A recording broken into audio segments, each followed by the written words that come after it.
The ceremonial gown lay in shreds across the stone floor, silver thread torn, sapphire beads scattered like broken promises. In 6 hours, Duchess Thalira would stand before foreign envoys who could either save her city or watch it starve. Without that gown, without that symbol, she was nothing, just a woman married to a man who no longer saw her. Nissa made sure of that. This is a story about survival when everything designed to protect you gets ripped away. Stay with me until the end. Drop a like and comment what city you're watching from so I can see how far this reaches. The fortress city of Kardrath didn't have seasons anymore, just degrees of desperation. Thalira stood at the eastern tower window, watching dust devils spiral across the cracked earth beyond the walls. 3 years since the river changed course.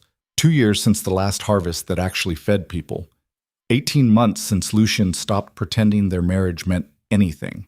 Your Grace, Mira's voice came from the doorway, tight with that particular tension that meant bad news dressed as protocol. The gown, I know. Thalira didn't turn from the window. She'd already seen it, already felt the sharp, clean edge of sabotage slice through whatever illusions she'd been maintaining. When? Sometime after midnight. The servants found it at dawn. Mira moved closer, lowering her voice though they were alone. The cuts are too precise. Scissors, probably. Someone with access. Of course they had access.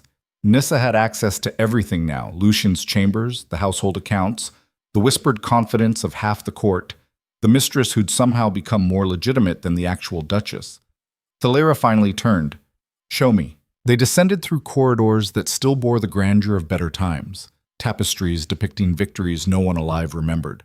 Marble floors worn smooth by generations of boots that once marched toward expansion rather than mere survival. Now Kardrath was an island in a sea of dust, connected to the wider world by trade routes that grew more expensive and dangerous each year. The preparation chamber should have been full of attendants fussing over final details. Instead, it felt like a crime scene. The gown was spread across the fitting table like a dissected animal. Thalira had commissioned it 8 months ago, back when the diplomatic summit was just a distant hope. She'd worked with the seamstress herself, choosing every detail. Midnight blue silk that caught light like water, precious, since water itself had become precious.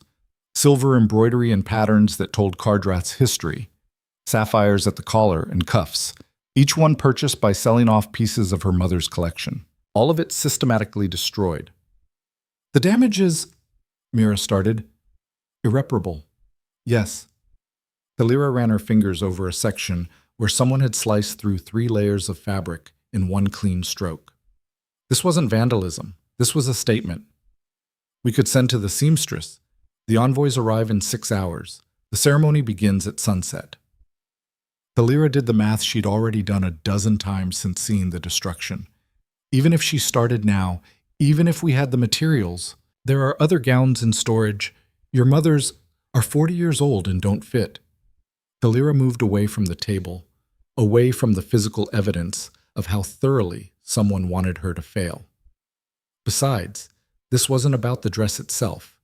It's about timing, about making sure I have no good options. Mira was quiet for a moment. Then, Nissa was in the north wing last night. Several people saw her. Of course they did. Thalira felt something cold settle in her chest. She made sure of it. Perfect alibi while someone else did the actual work. The north wing was where Lucian kept his private apartments now, where he'd moved 18 months ago, claiming he needed space for administrative work that kept him up late. Everyone knew what kind of work kept him there. Everyone pretended not to know.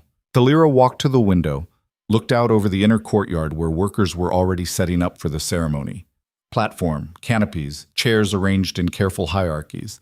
The visiting delegations would stand where the old fountain used to be, back when Kardrath had enough water to waste on decoration. What do you want me to do? Mira asked. Nothing. There's nothing to do. Thalira watched a worker stumble under the weight of a ceremonial banner. That's the point. Nissa's made sure of that. You could postpone and tell 3 foreign powers that we're so disorganized we can't even dress ourselves properly, that we're so weak internal sabotage can disrupt critical negotiations? Thalira shook her head. That's worse than appearing in rags. Then what? Good question. What did you do when the symbols of your authority had been literally shredded?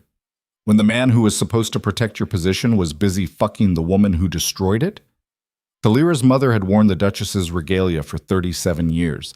She'd believed in the weight of ceremony, the power of appearance, the necessity of maintaining face. She'd also died during the third year of drought, possibly from the stress of watching everything she'd built start to crumble. Your Grace? Mira pressed. I need to think. Thalira moved toward the door. Tell the staff to continue preparations as planned. Tell them nothing about the gown. But nothing, Mira.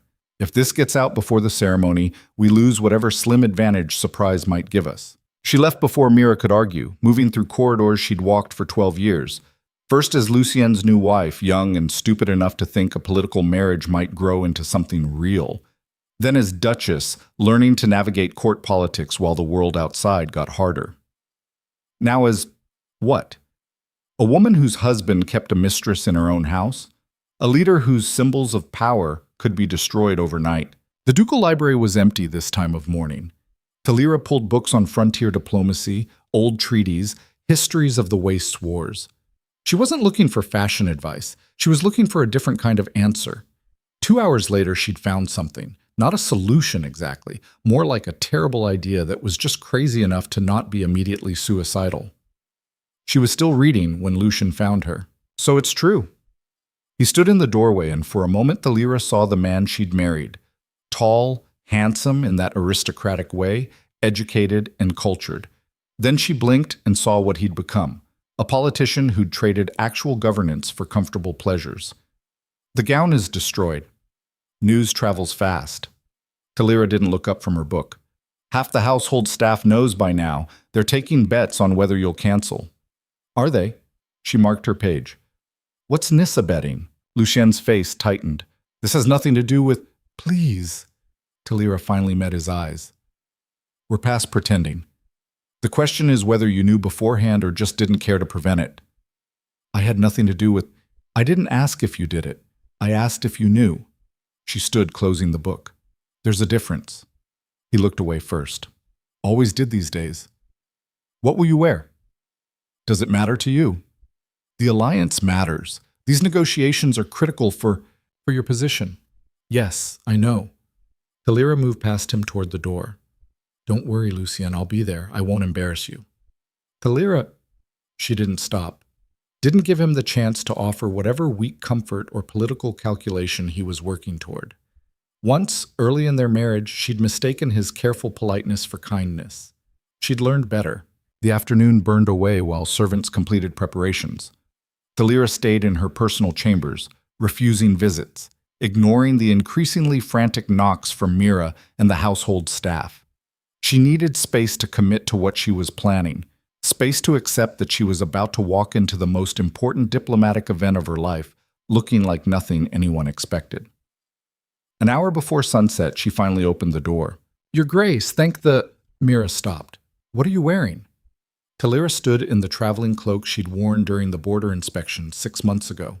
Heavy wool, undyed, with stains from red dust and patches where field repairs had been necessary. The kind of thing you wore when you needed to ride fast through territory where appearing wealthy made you a target. This. You can't. I can. I am. Thalira moved past her, headed for the preparation chamber. Is my hair ready? Mira followed, voice pitched between horror and pragmatism. Yes, but... Your Grace, this is a formal ceremony. Foreign dignitaries, the entire court. You'll look like what I am. A leader of a fortress city in the middle of a wasteland, trying to negotiate for survival. Thalira sat at the dressing table. Do my hair simply, no jewels. The court will talk. They always do. She met Mira's eyes in the mirror. The question is whether the envoys will respect strength or ceremony. I'm betting on strength. That's a hell of a bet. It's the only one I have. Mira was silent for a moment, then picked up the brush. Her hands moved with practiced efficiency, pulling Thalira's dark hair into a simple braid, the kind you wore when you couldn't afford it falling in your face during a fight. For what it's worth, Mira said quietly, I think your mother would have been terrified, but she also would have done the same thing. Thalira closed her eyes. My mother died rather than adapt. Your mother died because the drought broke her heart. You're different. Maybe. Or maybe Thalira was just stubborn enough to try breaking reality before it broke her. 30 minutes before the ceremony, Nissa appeared. She came dressed in crimson silk, not quite Duchess-level formal, but close enough to make a statement. Her blonde hair was arranged in elaborate curls, diamonds glittering at her throat. She looked like everything a mistress should never look like: confident, established, legitimate. I heard about your wardrobe difficulties. Nissa's smile was sharp. Such a shame. Thalira continued fastening the clasps on her travel cloak. Is it? I could lend you something if you'd like. I have several gowns that might... That's generous. Thalira turned to face her fully. Tell me, did you destroy my dress yourself, or did you have someone do it for you? Nissa's smile didn't waver. I have no idea what you're talking about. Of course you don't. Thalira moved closer. Let me be very clear, since apparently subtlety isn't working. I know what you are, I know what you want, and I know that Lucian is weak enough to give it to you. Then why are we having this conversation? Because you made a mistake. Thalira kept her voice level. You assumed the power here was in the symbol, the dress, the jewels, the ceremony. You destroyed the symbol thinking you'd destroy the power. And you're going to prove me wrong by wearing that? Nissa gestured at the travel cloak. You look like a refugee. I look like someone who's been to the borderlands, who understands what's actually happening outside these walls. Thalira smiled. Have you ever left Kardrath, Nissa? Ever seen what the delegations coming today actually live with? For the first time, uncertainty flickered across Nissa's face. I didn't think so. Thalira picked up her mother's old signet ring, the only jewelry she was wearing. Enjoy the ceremony. I suspect it'll be educational. She left Nissa standing there, probably calculating whether this was confidence or delusion. Thalira wasn't entirely sure herself. The sun was setting when she finally made her way to the ceremony platform. The courtyard had been transformed, banners bearing Kardrath's wolf sigil, braziers burning precious oil, musicians playing the formal greeting suite. Everything designed to project strength and prosperity. Everything a lie, but a necessary one. The crowd was already assembled. Thalira could feel the stares as she emerged from the corridor, could hear the whispers spreading like fire through dry grass. She kept her expression neutral, her pace steady. Committed now. Lucian stood on the platform, resplendent in ducal regalia, blue and silver, matching the gown that should have been hers. When he saw her, his face went through several emotions too quickly to track, ended somewhere between fury and panic. She climbed the platform steps, took her position beside him. What are you doing? He hissed under his breath. My job. You look different. Yes. She faced forward, watching the protocol master prepare to announce the delegations. Let's see if that matters. The first delegation was from Blackstone Hold, a fortress city east of Kardrath, built into mountains that had iron if nothing else. Their envoy was a woman named Vara, scarred from mining accidents, dressed in practical leather and steel. She looked at Thalira's travel cloak and something shifted in her expression. Not judgment. Recognition. The second delegation came from the Salt Flats, a collection of settlements that had somehow turned toxic mineral deposits into a trade commodity. Their representative was a man called Kiros, skin weathered by chemical winds, hands showing burn scars. He nodded to Thalira like acknowledging a fellow survivor. The third delegation was the critical one. They came from the Razor Territories, a loose confederation of warrior clans that controlled the northern trade routes. Their envoy was a woman who introduced herself simply as Thane. She was maybe 40, built like someone who'd spent her life fighting, and she wore armor that was functional rather than decorative. She looked at Thalira's travel cloak and smiled. Duchess, Thane said. I wasn't expecting practical leadership. Times aren't practical, Thalira replied. They're desperate. Seemed dishonest to pretend otherwise. Interesting. Thane's eyes moved to Lucian, took in his formal regalia, then returned to Thalira. Very interesting. The ceremony proceeded according to protocol. Formal greetings, exchange of gifts, ritual acknowledgments. But Thalira could feel the dynamic shifting. The envoys weren't looking at Lucian. They were looking at her. Nissa watched from the crowd, her earlier confidence fracturing. When the formal portion ended and they moved to preliminary negotiations, Lucian tried to take the lead, started talking about historical trade relationships, cultural ties, mutual benefits. Vera from Blackstone Hold cut him off. With respect, Duke, we didn't travel through bandit territory to discuss history. She looked at Thalira. Your Duchess has been to the borderlands recently. I'd rather hear her assessment. Lucian's face flushed. The Duchess, Thalira interrupted smoothly, handles whatever needs handling, including border security assessments. She pulled out the maps she'd been studying all day. These are current raider patterns. The official trade routes are too expensive to defend. I'm proposing we establish a new route through the Red Canyon system. That's untested territory, Kiros said, but he was leaning forward, interested. It's also shorter and has natural defensive positions. Thalira pointed to the markings she'd made. I rode through there during the spring inspection. It's rough, but manageable with the right preparations. You rode through the canyons? Thane looked genuinely surprised. Yourself? Who else would assess whether a route is practical? Thalira met her eyes. I needed to see it directly. Lucienne was staring at her like she'd grown a second head. In all their years of marriage, she'd never contradicted him publicly, never taken the lead in negotiations, never presented as anything other than the decorative political wife he'd wanted. But Lucien had wanted Nissa more than he wanted a functional partnership, and Nissa had destroyed the costume that let Thalira play that role. So here they were. The canyon route is defensible, Vera said slowly, but it requires cooperation, shared guard posts, coordinated supply runs. Which is why we need an alliance, not just a trade agreement. Thalira spread the maps wider. Kardrath has strategic position but limited resources. Blackstone has materials but difficult access. The Salt Flats have unique trade goods but vulnerable transit. The Razor territories have military strength but no stable supply lines. So we're all desperate, Thane said. We're all surviving. Thalira didn't flinch from the assessment. The question is whether we do it separately or together. Kiros laughed, sharp, surprised. You're honest, at least. Can't afford not to be. Thalira started rolling up the maps.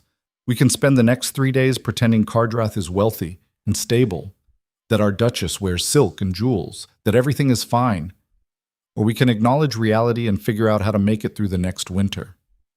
Your Grace, Lucian started, voice tight. The Duke, Thalira said, not looking at him, has been focused on maintaining our internal stability and cultural traditions. Essential work.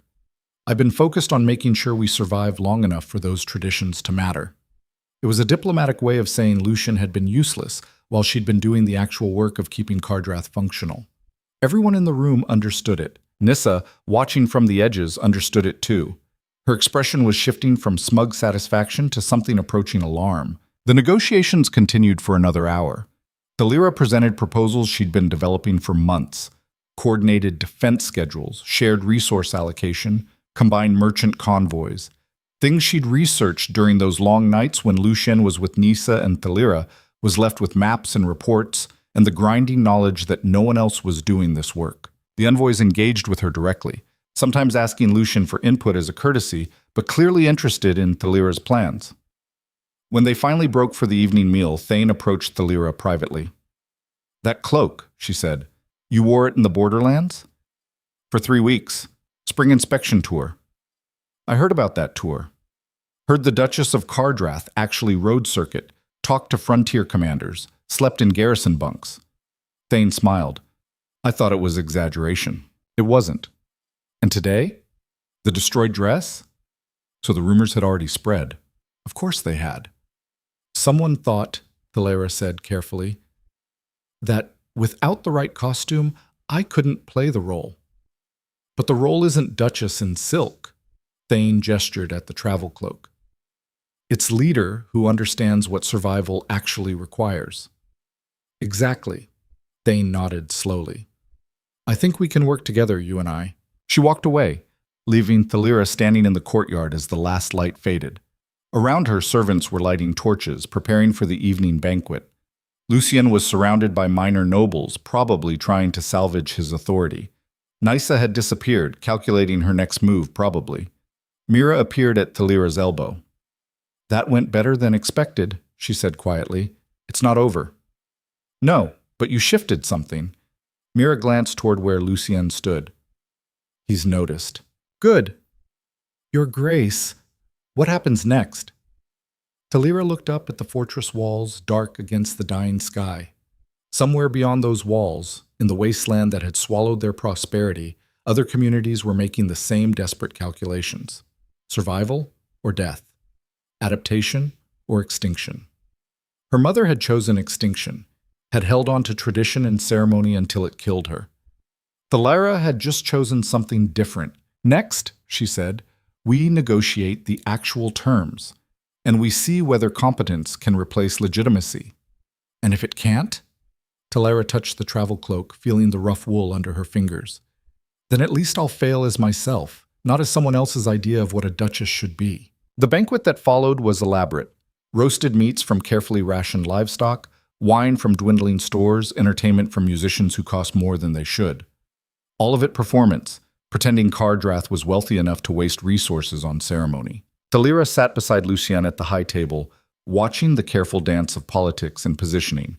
The envoys were professional, engaging in the required small talk, but she could see them calculating, weighing what they'd seen today against their own needs. Nissa was seated lower at the table, in a position of honor that shouldn't belong to a mistress.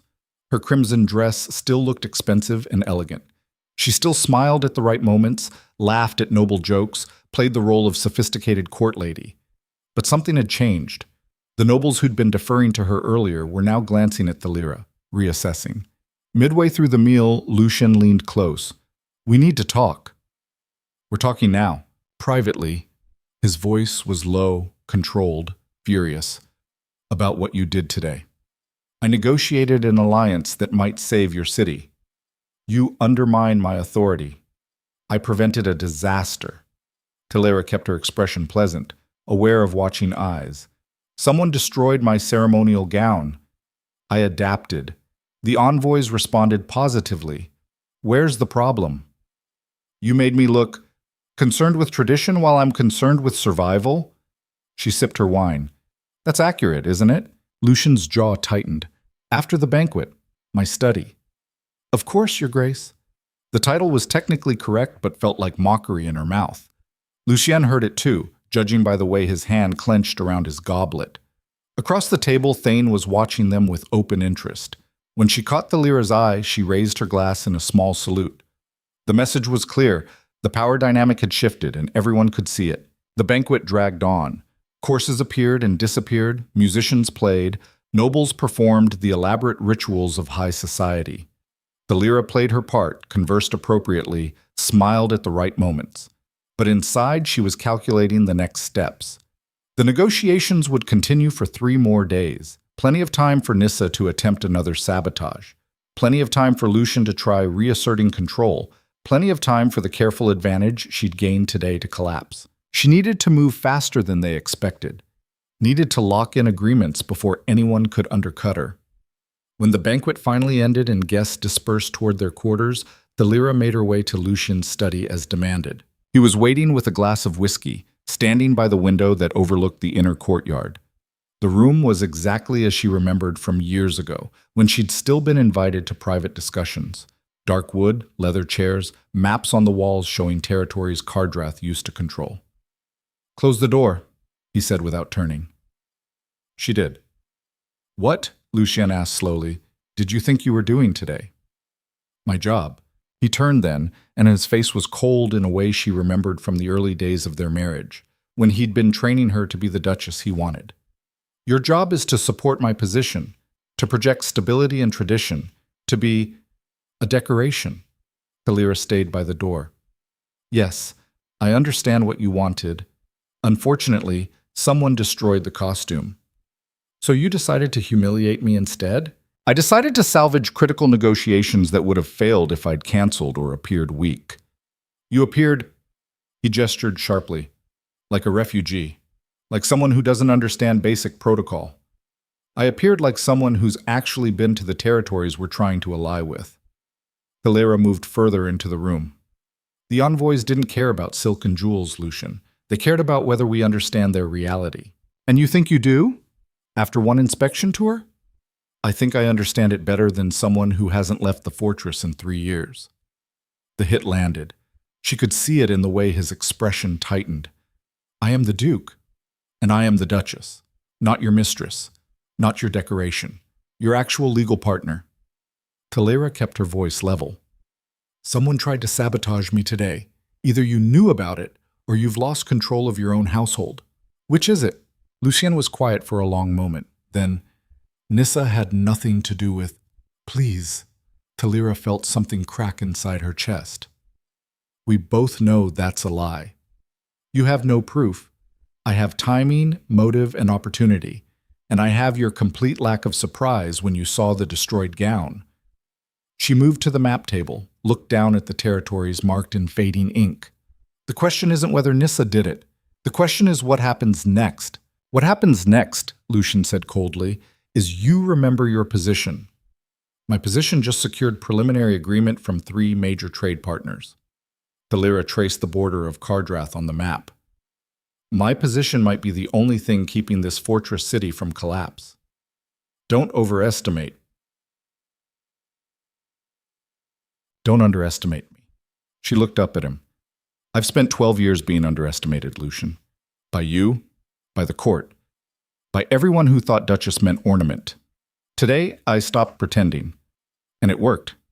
He stared at her like he was seeing someone new. Maybe he was. If you think, he said slowly, that I'm going to allow you to... Allow, Talira laughed, sharp, bitter. You're going to allow me to prevent our city from starving? To build alliances that might save thousands of lives? She shook her head. You don't get to allow or forbid anything anymore. You gave up that right when you moved Nissa into our home. That has nothing to do with... It has everything to do with it. Talira was done being careful. You want a mistress who makes you feel powerful? Fine. But you don't get to keep a wife who makes you look legitimate and let that mistress undermine her. Choose. The silence stretched between them, heavy with 12 years of careful politeness finally shattering.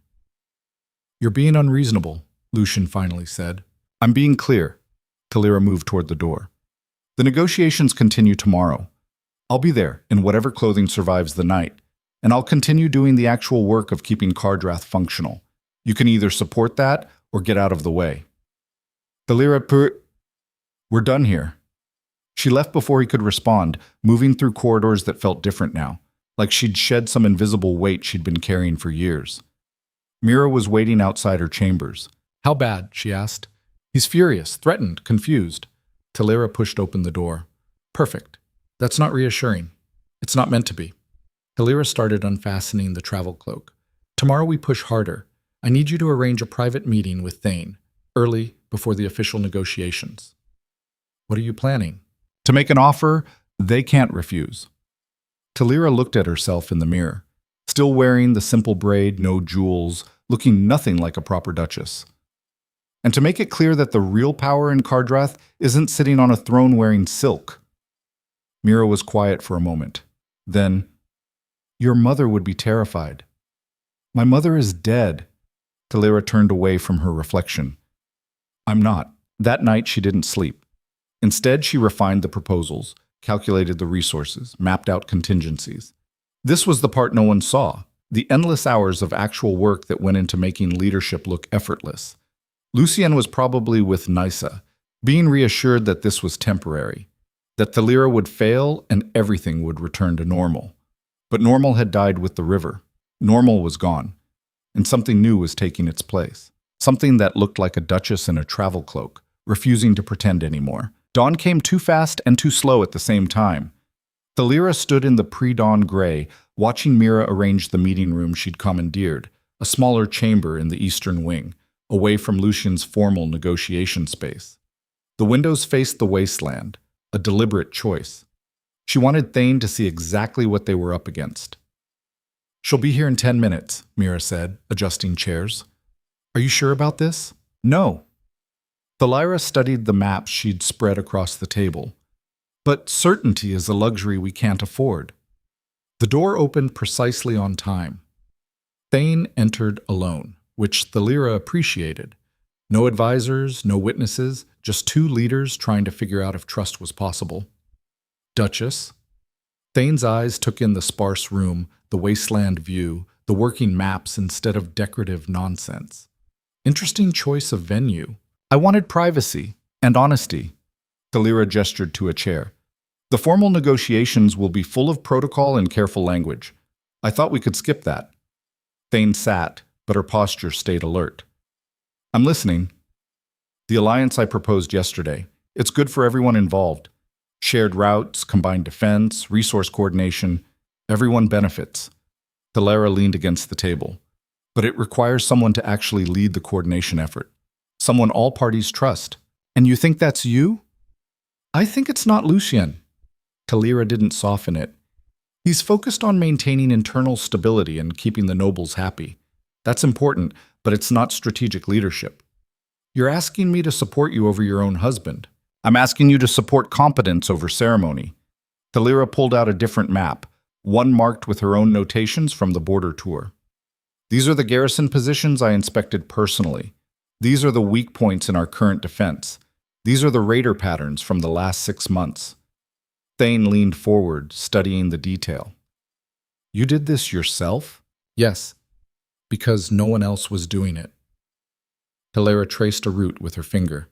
The official reports Lucien receives are sanitized. They don't show how bad things actually are. But I needed to know the truth.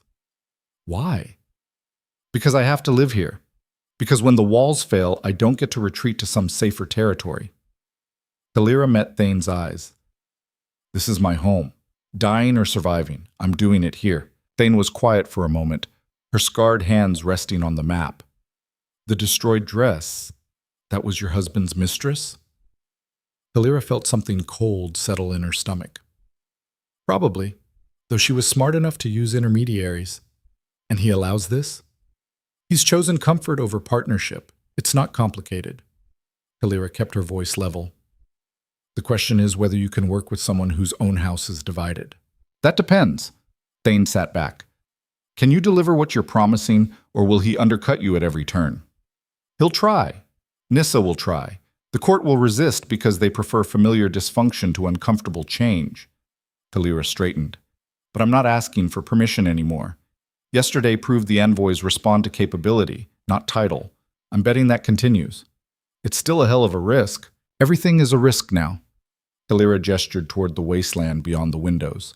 We can play it safe and starve slowly, or take chances and maybe survive. Those are the options. Thane studied her for a long moment.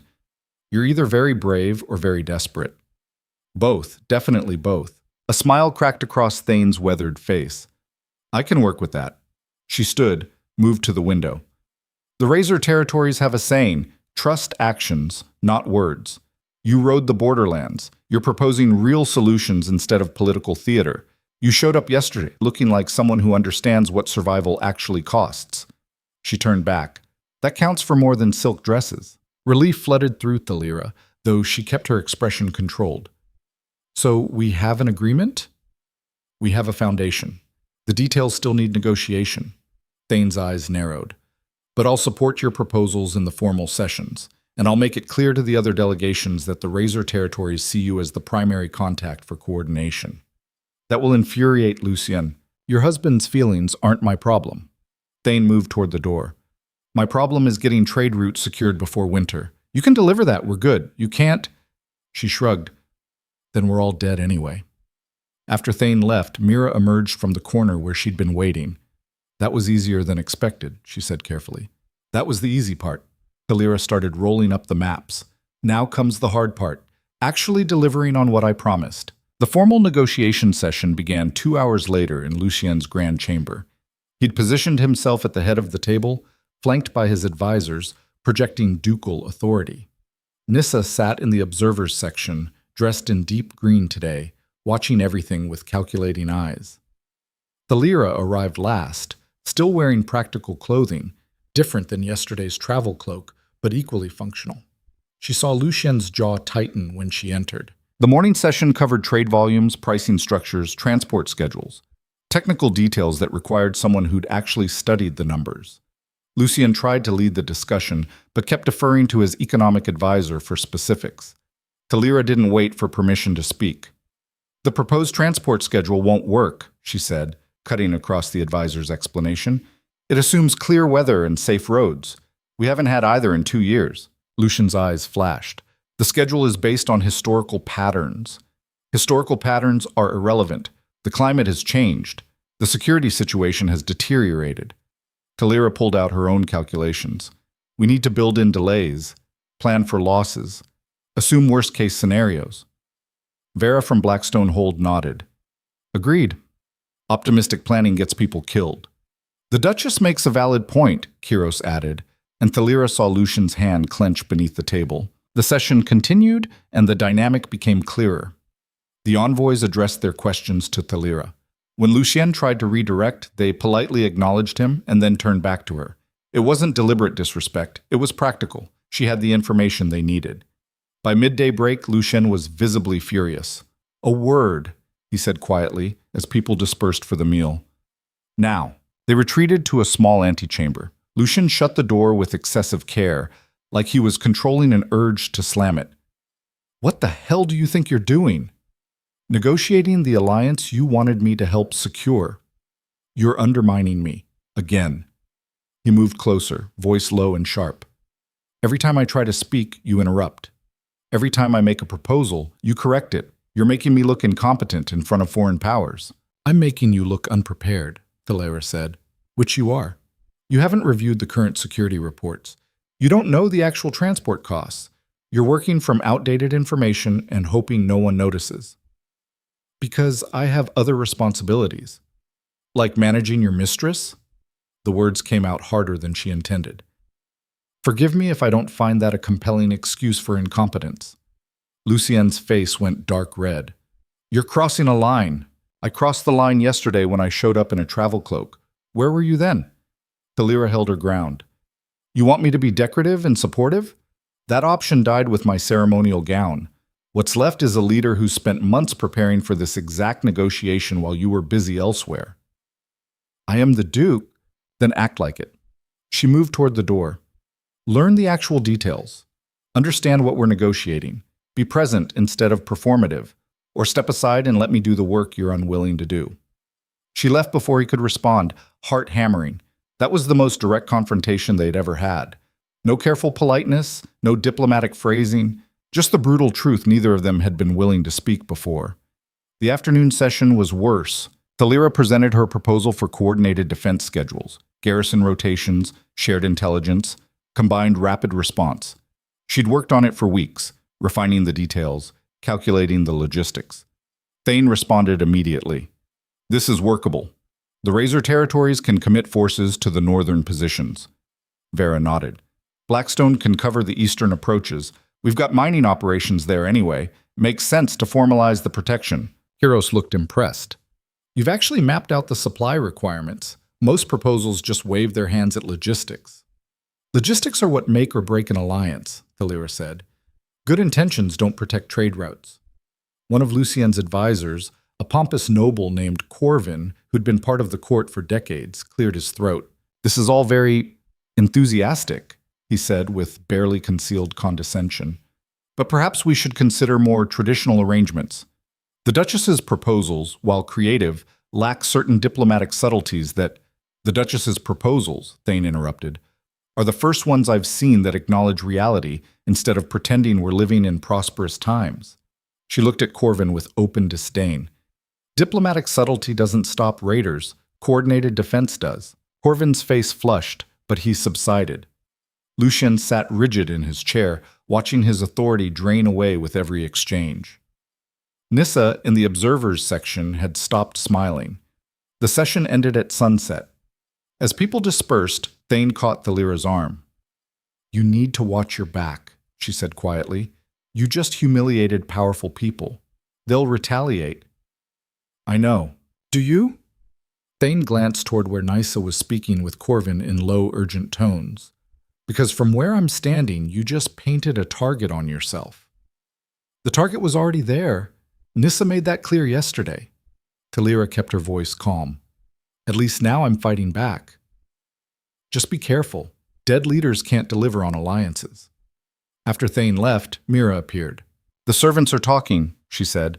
Half of them think you're brilliant. The other half think you're committing suicide. What do you think?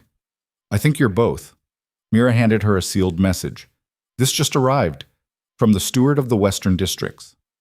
Thalira broke the seal, read quickly, felt ice settle in her chest. What is it? Mira asked. Raiders hit the Western grain storage 3 days ago, burned half of it. Thalira looked up. The reserves we were counting on for winter negotiations. They're gone. How bad? Bad enough that we can't offer what I promised in the alliance terms. Thalira's mind raced through implications. If this gets out during negotiations, they'll think you can't deliver, that you're all talk. Mira's face was grim. This could destroy everything. Or it could force me to get creative. Thalira folded the message. Who else knows? Just the Western steward. He sent this directly to you instead of going through official channels. Smart man. Tell him to keep it quiet for now. Thalira started walking toward her chambers. And bring me the records for the ducal reserves, the ones Lucian controls. You're going to ask him. I'm not asking for anything. Thalira's voice was hard. I'm taking what's necessary. He can complain about it later, after we've secured the alliance. In her chambers, she spread out the records Mira brought. The ducal reserves, grain, dried meat, preserved vegetables, oil, wine. Resources Lucian controlled directly, used for court functions and noble privileges. Resources they couldn't afford to waste on ceremony anymore. She was still calculating when someone knocked. Not Mira's knock.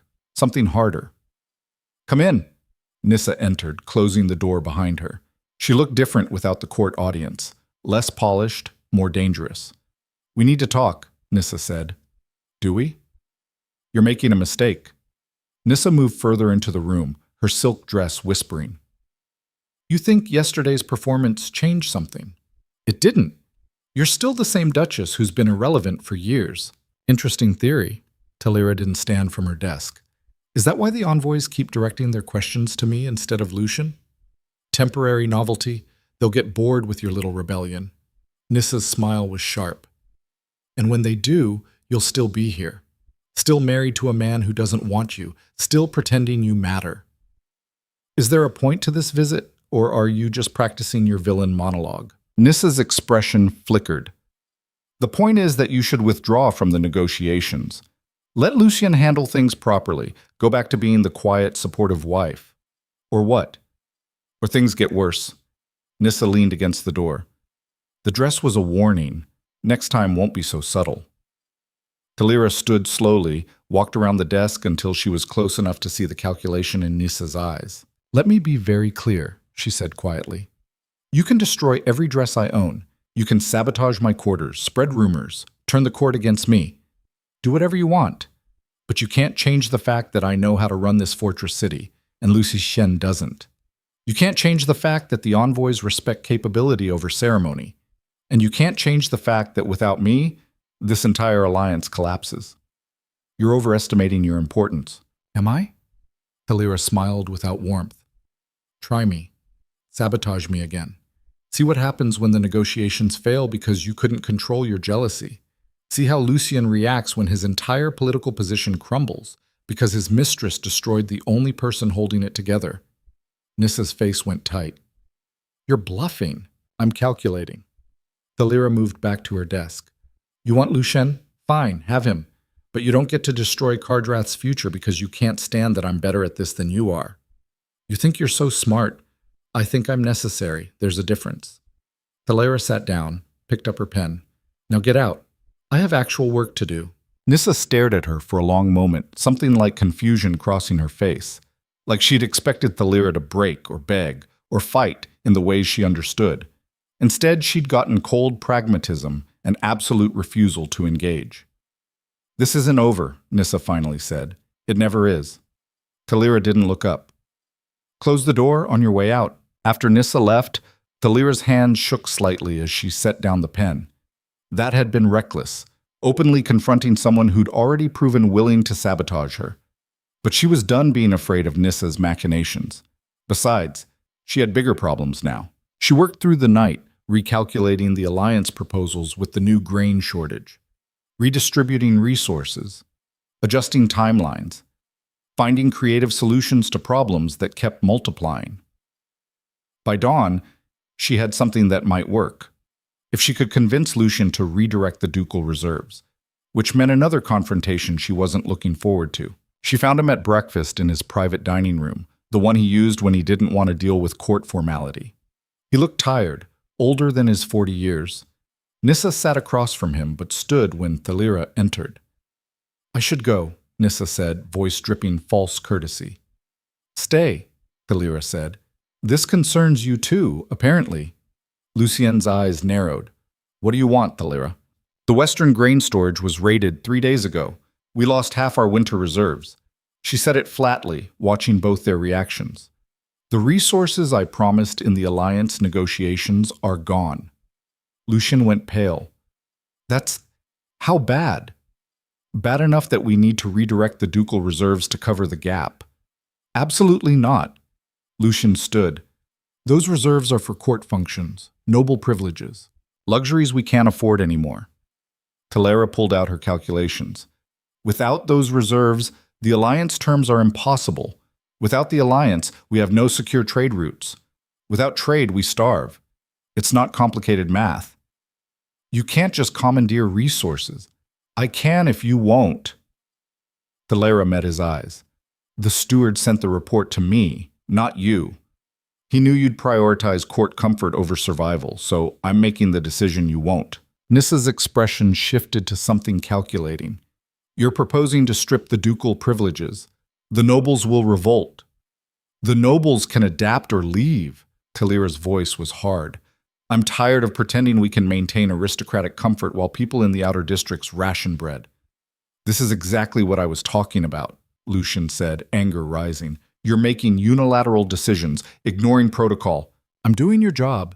Thalira slapped the papers on the table. "Raiders destroyed critical resources. That requires immediate response, not committees and careful consideration. So yes, I'm making unilateral decisions, because someone has to." "I forbid it." "Then forbid it publicly." Thalira headed for the door. "Announce to the envoys that you're prioritizing court wine reserves over alliance obligations. Explain to Thane that noble comfort matters more than coordinated defense. See how well that goes." Thalira... She left without looking back. The morning negotiation session started badly and got worse. Word about the grain shortage had leaked, probably through Nissa, Thalira guessed. The envoys knew before the session even started. She could see it in their faces, the way they looked at her proposals with new skepticism. "So the resources you promised," Vera said carefully, "are they actually available?" Thalira made a split-second decision. Lying wouldn't work. They'd find out eventually. Better to control the narrative. "There was a raid 3 days ago. Half the Western reserves are gone." She said it directly, no hedging. "However, I'm redirecting ducal reserves to cover the gap. The promised resources will be available." "Ducal reserves are your husband's to control," Kiros pointed out, "and I'm his wife and co-leader of this fortress city." Thalira kept her voice steady. "The resources will be available. You have my word." Across the table, Lucian was silent, not confirming, but not denying either, trapped between publicly contradicting her and publicly admitting he wouldn't do what was necessary. Corvin seized the opportunity. "With respect, Duchess, this kind of uncertainty undermines the entire proposal. Perhaps we should table these discussions until Kardrath has its internal affairs in order." "Our internal affairs are fine," Thalira said sharply. "We were raided. It happens. We're adapting. That's what functional leadership looks like, responding to setbacks, not pretending they don't exist." Nevertheless, nothing. Thane cut him off. "The Duchess is right. Raiders are a constant threat. What matters is whether leadership can adapt." She looked at Thalira directly. "Can you deliver the redirected resources?" This was the moment. If Thalira said yes and Lucian contradicted her, the entire alliance collapsed. If she hesitated, she looked weak.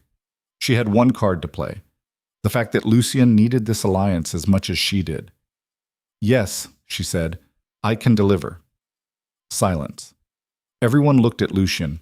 He sat rigid, jaw clenched, probably calculating his options. Contradict her and destroy the alliance. Support her and lose authority. Stay silent and let her claim the decision. "The resources will be redirected," he finally said, voice tight, "as necessary for the alliance." Thalira felt something loosen in her chest. He'd caved. Not because he agreed, but because he couldn't afford not to. The rest of the session focused on logistics and timelines. Talira presented her revised calculations showing how the redirected reserves would work. The envoys asked questions, she answered with specifics, and slowly the skepticism eased into cautious acceptance. But she could feel the tension building. Lucien had been publicly outmaneuvered twice now. Corvin and the other traditional nobles were visibly unhappy. Nissa, watching from the observers section, looked like she was planning something. The pressure was mounting, and Talira knew the backlash was coming. It arrived that evening. She was in her chambers, working on implementation schedules, when Mira burst in without knocking. "You need to come, now." "What's wrong?" "The court. They've called an emergency session. Corvin is demanding a formal review of your authority to redirect ducal resources." Talira felt ice settle in her stomach. "They're challenging my decision?" "They're challenging your right to make it." Mira's face was grim. "And Lucien is presiding over the session."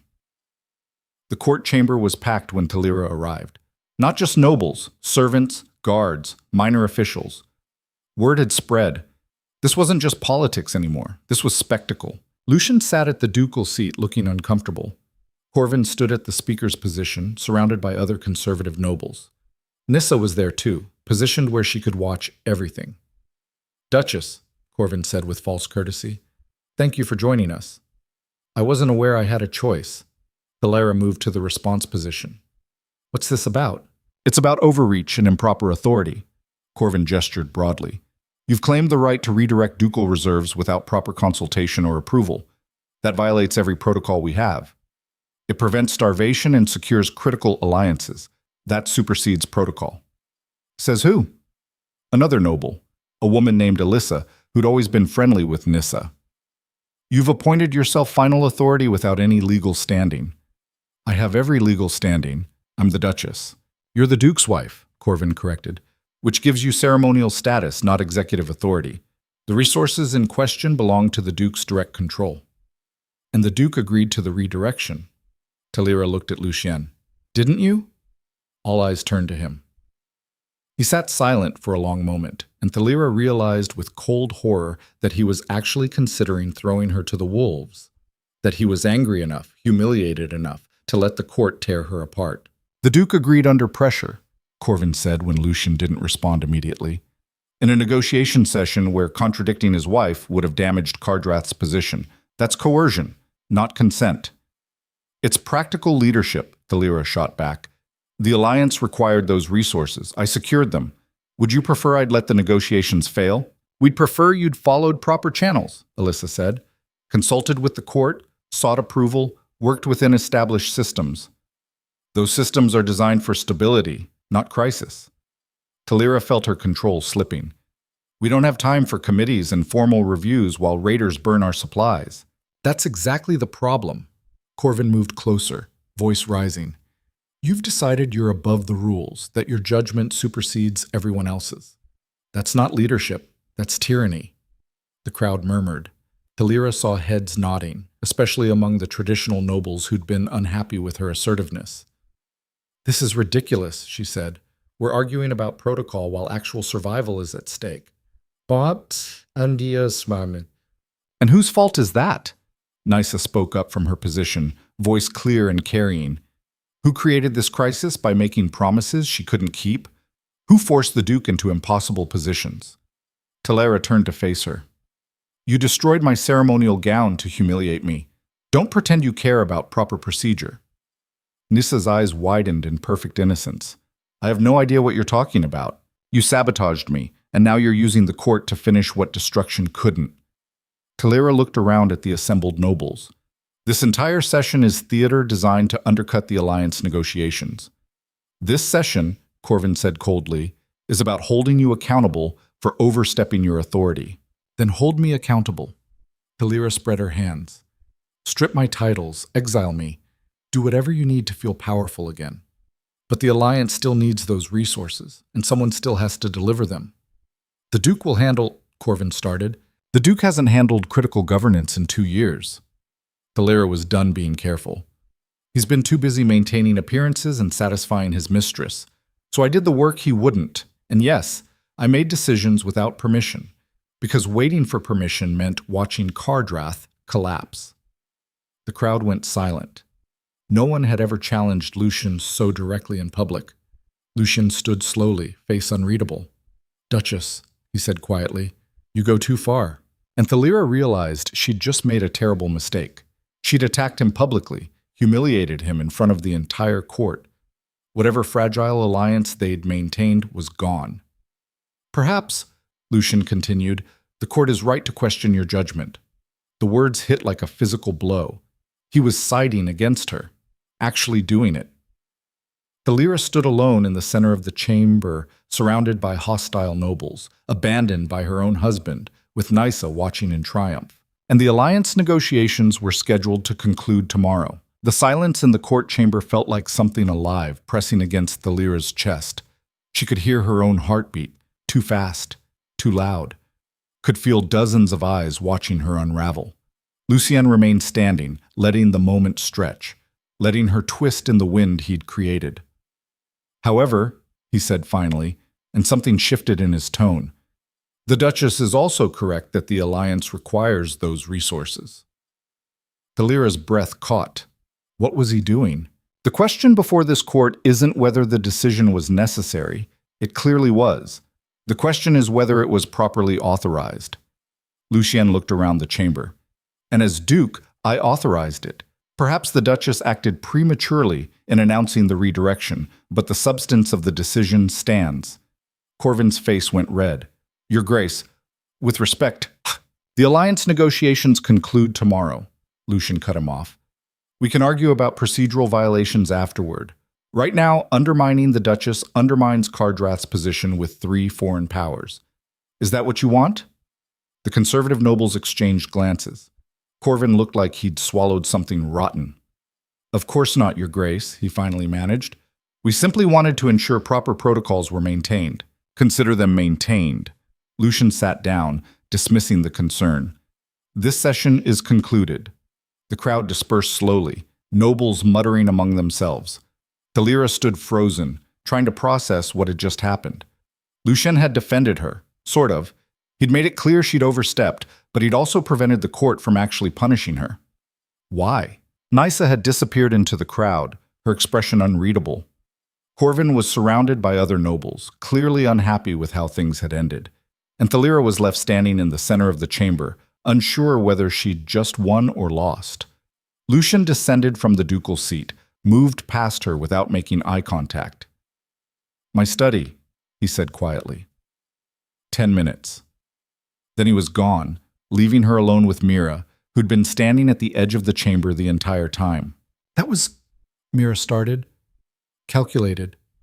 Thalira's legs felt unsteady. "He threw me to the wolves, then pulled me back at the last second. Made sure everyone knows he's the one with real power." "But he protected you." "He protected the alliance. There's a difference." Thalira moved toward the exit, needing air. "And now I owe him. That's the point." She made it to the corridor before her hand started shaking. The confrontation, the public humiliation, the terrifying moment when she thought Lucien was actually going to let the court destroy her. It all caught up at once. "Your Grace?" Mira touched her arm. "I'm fine." Thalira forced her breathing to steady. "I need to see Lucien. Alone." "Are you sure?" "No, but it doesn't matter." Lucien's study was dark when she arrived, lit only by a single lamp on his desk. He stood at the window again, that same position he seemed to favor when having difficult conversations. "Close the door," he said without turning. Thalira did. Waited. "You made me choose," Lucien said finally, "in front of the entire court, between supporting you or maintaining my authority. You made that choice 18 months ago when you moved Nysa into our home." He turned then, and his face was tired. "This isn't about Nysa." "Everything is about Nysa." Thalira stayed by the door. "She orchestrated the dress destruction. She convinced Corvin to call that session. She's been systematically trying to eliminate me from any position of influence. And you've been systematically taking over my responsibilities. Someone had to. That's not your decision to make." Lucien moved to his desk, poured whiskey. Didn't offer her any. "I'm the Duke. The authority is mine." "Then use it." Talira felt her exhaustion turning to anger. Actually lead instead of performing leadership. Make hard decisions instead of comfortable ones. Be present instead of hiding in here with your mistress and your self-pity. Lucian's hand tightened on the glass. You think you're better than me. I think I'm more willing to do what's necessary. By humiliating me publicly? By making unilateral decisions? By treating our marriage like a political obstacle? His voice rose. You stood in that court chamber and told everyone I've been useless for 2 years. You have been. The words hung between them, brutal and honest. Lucien drank the whiskey in one swallow. I defended you tonight. You defended your political position. I'm just part of the machinery. Is that really what you think? What else should I think? Talira finally moved into the room. You've made it very clear where your priorities are. Nissa sleeps in our home. She has influence over court decisions. She sabotages me and you do nothing. So yes, I think tonight was about politics, not partnership. Lucien was quiet for a long moment. I didn't know about the dress. I don't believe you. I didn't. He set down the glass. Nissa told me you destroyed it yourself for dramatic effect, to make an entrance. Talira laughed, sharp, disbelieving. And you believed her? I didn't know what to believe. You've become someone I don't recognize. He gestured at her. The woman I married would never have confronted the court like that, would never have challenged me publicly, would never have survived, Talira finished. That woman died with the river, Lucian. What's left is someone who refuses to pretend everything is fine while the world burns. And you think that makes you strong? I think it makes me honest. Lucian moved to the window, stared out at the dark courtyard. The alliance negotiations conclude tomorrow. After that, we need to have a serious conversation about how this household functions. Meaning what? Meaning I can't have a wife who countermands my decisions and undermines my authority at every turn. He didn't look at her. And you can't continue operating as if I don't exist. So what are you proposing? I don't know yet. His shoulders sagged. But something has to change. Talira felt something cold settle in her stomach. If you're planning to set me aside. I'm not planning anything. I'm trying to figure out how we got here. He finally turned. How a political marriage that was supposed to be functional became this disaster. We got here because you chose comfort over partnership. Because when things got hard, you found someone easier to be around. Talira kept her voice level. I didn't make that choice. You did. And you never made it difficult, never pulled away, never became so focused on managing everything that there was no space for anything else? Don't blame me for adapting to your absence. Lucian's jaw tightened. Get out. Gladly. She left before he could see the tears threatening, made it to her own chambers before they fell, hot, frustrated, exhausted tears that solved nothing. Mira was waiting. How bad? She asked. He's planning something, after the negotiations end. Talira wiped her face roughly. Either a formal separation or some kind of restructuring that pushes me out of influence. Can he do that? He's the Duke. He can do whatever he wants. Talira moved to her desk, looked at the alliance documents. Unless I make myself indispensable first. You already have. To the envoys, not to Kardrath's power structure. Talira started pulling out papers. I need to finish this alliance perfectly. Lock in terms that are so good, so critical, that removing me becomes impossible. That's a huge risk. Everything is a risk now. Talira sat down, started writing. I'm all in. Might as well make it count. She worked through the night again, refining every detail. The final negotiation session would cover enforcement mechanisms, dispute resolution, and long-term coordination. She needed to present something so comprehensive, so well thought out, that even Lucien's supporters would have to acknowledge its value. Dawn came gray and cold. Talira dressed in the same practical clothing, braided her hair with shaking hands, and headed to the negotiation chamber. The envoys were already there, looking tired but determined. This was the last day. Either they left with an alliance or they left with nothing. Lucien arrived late, still wearing the stiff formality of someone who'd slept badly. Nissa was absent, which was either a good sign or a very bad one. Corvin and the other conservative nobles filled the observers section, watching like predators. Shall we begin? Thane said, breaking the tension. The morning session covered dispute resolution mechanisms. Thalira presented a three-tier system: local commanders handling immediate issues, regional councils for medium-scale problems, and a combined leadership council for major disputes. The leadership council would consist of representatives from each alliance member, she explained. Equal voting rights, decisions requiring majority approval. And who chairs this council? Vera asked. Rotating leadership, 6-month terms. Thalira had calculated this carefully. Prevents any one power from dominating long-term. Kiros nodded slowly. That's actually fair. The Duchess has been fair throughout, Thane said, and there was weight in her words. A message for the Kardrath nobles watching. Lucien sat silent, letting Thalira run the session, but his expression was calculating, and she couldn't tell what he was thinking. The afternoon session was enforcement mechanisms, how to handle members who violated alliance terms. Thalira proposed graduated penalties, from trade restrictions to military intervention. Military intervention seems extreme, one of Lucian's advisors interjected. So is betraying an alliance during a crisis, Thalira countered. If we don't have real enforcement, this is just empty promises. The Duchess is right, Vera said. Without teeth, alliances collapse at the first sign of trouble. They debated details for hours. Thalira defended every clause, answered every challenge, adjusted terms when legitimate concerns arose. This was what she'd been preparing for, the actual hard work of building something that would last. By late afternoon, they had a draft that all three envoys supported. This is solid work, Thane said, reviewing the final document. Better than I expected when we arrived. Better than any alliance proposal I've seen in years, Kiros added. Lucian finally spoke. Then we have an agreement? Pending formal ratification by our respective councils, yes. Thane looked directly at Thalira. The Duchess has our gratitude for her leadership on this. Not the Duke's gratitude. The Duchess's. The distinction was deliberate. Corvin looked like he'd been punched. The formal signing ceremony was scheduled for sunset. Thalira retreated to prepare, feeling hollowed out by exhaustion and tension. 3 days of negotiations, barely any sleep, constant political maneuvering, it was catching up.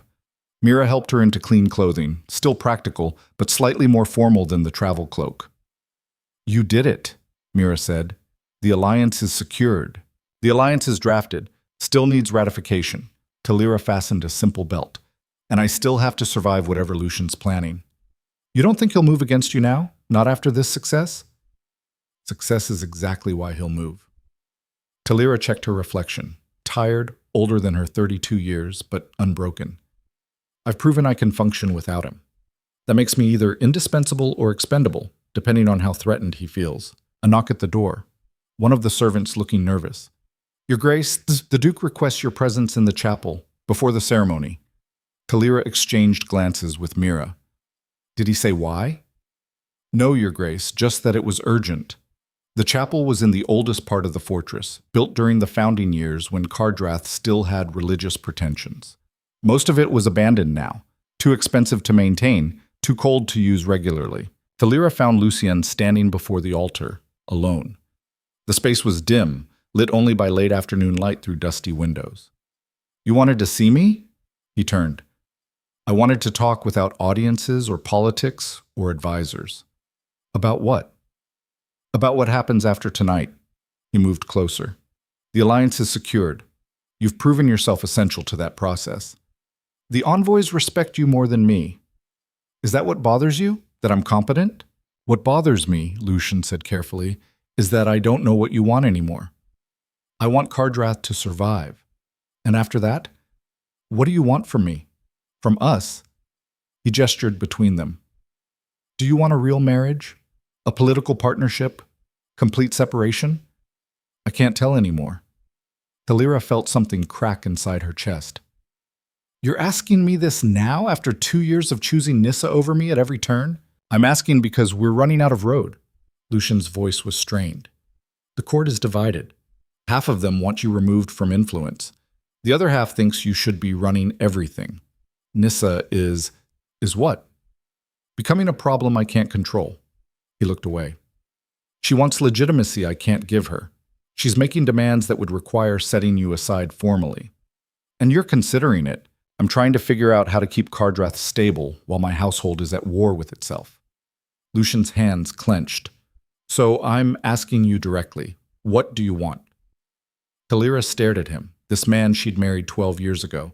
She'd wanted partnership then, had believed in the possibility of building something real despite the political arrangement, had tried for years to be the Duchess he needed while remaining someone she could recognize. And he'd never seen it, never valued it, had chosen the easy warmth of a mistress over the hard work of an actual partnership.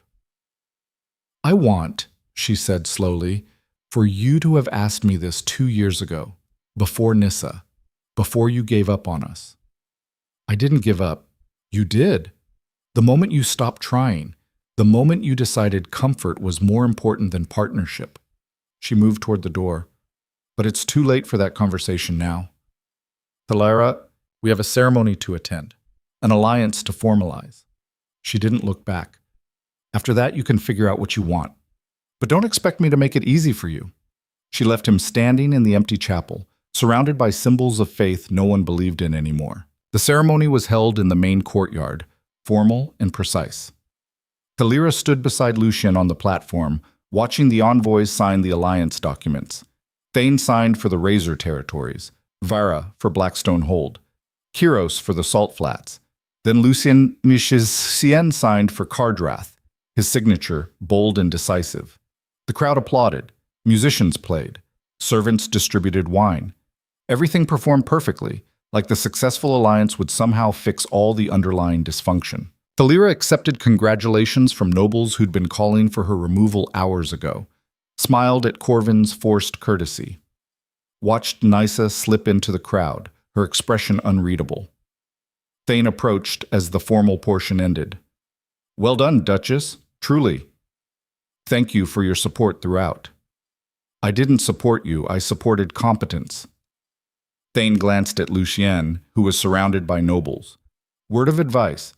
Watch your position here. Success makes enemies as often as failure. I know. Do you? Thane lowered her voice.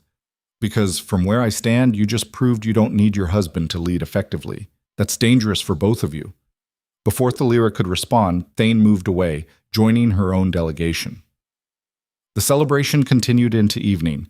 Wine flowed freely, music played, nobles danced and laughed like the last 3 days of tension had never happened.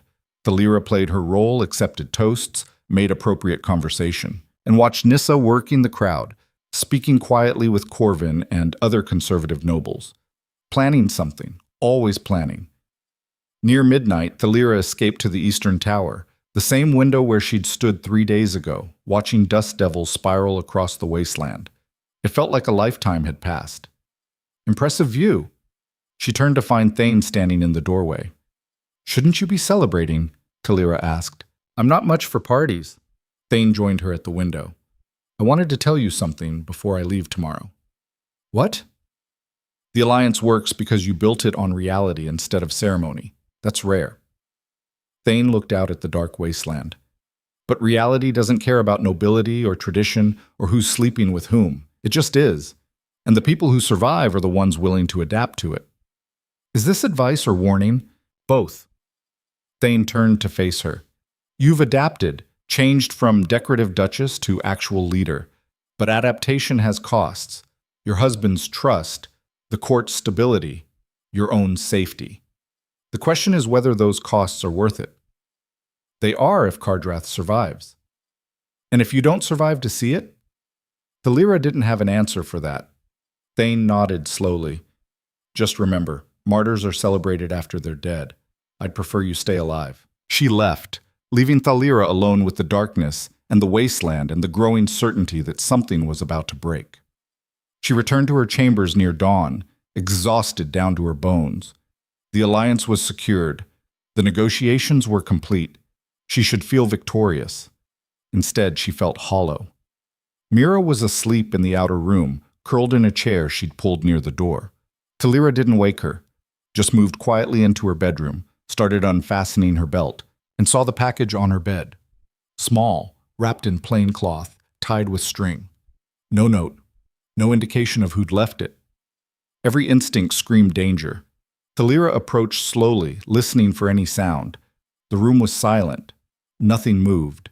She untied the string with shaking hands, unwrapped the cloth. Inside was a vial of clear liquid and a small card with 2 words written in elegant script. Choose wisely. Poison. It had to be. A threat or an offer or both. Thalira stood holding the vial, her reflection visible in the dark window. She looked like a ghost, pale, exhausted, holding death in her hands. Someone had walked into her private chambers and left poison on her bed. Someone with access, with planning, with clear intent. The message was obvious. Drink it yourself or use it on someone else. Suicide or murder. Those were the choices being offered. She set the vial down carefully on her desk, hands trembling. Looked around her chambers, the space that should be safe, should be private. Violated now, like everything else. Mira appeared in the doorway, rubbing sleep from her eyes. Your Grace, I heard... She stopped, seeing Thalira's face. What's wrong? Thalira pointed at the vial.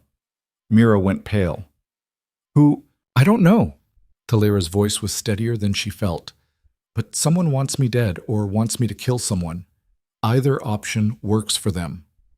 We need to tell who? Lucien? Thalira laughed bitterly. He's either behind it or powerless to stop it. The guards? They answer to him. The court? Half of them would celebrate. Then what do we do? Thalira looked at the vial again. Clear liquid, probably tasteless, definitely lethal. An easy exit from all of this. The political maneuvering, the constant threats, the exhausting fight for survival. Or a weapon. Something to use against the people trying to destroy her. Your Grace? Mira's voice was frightened now. Thalira picked up the vial, held it to the light. Watched the liquid catch and refract. We figure out who sent it, she said quietly, and we make them regret it. She locked the vial in her desk drawer, knowing she'd just crossed another line. That keeping poison, even as evidence, even as protection, changed something fundamental. Outside her window, the first light of dawn was breaking over the wasteland. The alliance was secured. The negotiations were complete. And someone in Cardrath wanted the Duchess dead badly enough to deliver poison to her bedroom. The vial stayed locked in Thalira's desk drawer for exactly 4 hours. Then she took it out, held it up to the morning light streaming through her window, and made a decision that would have horrified the woman she'd been 3 days ago.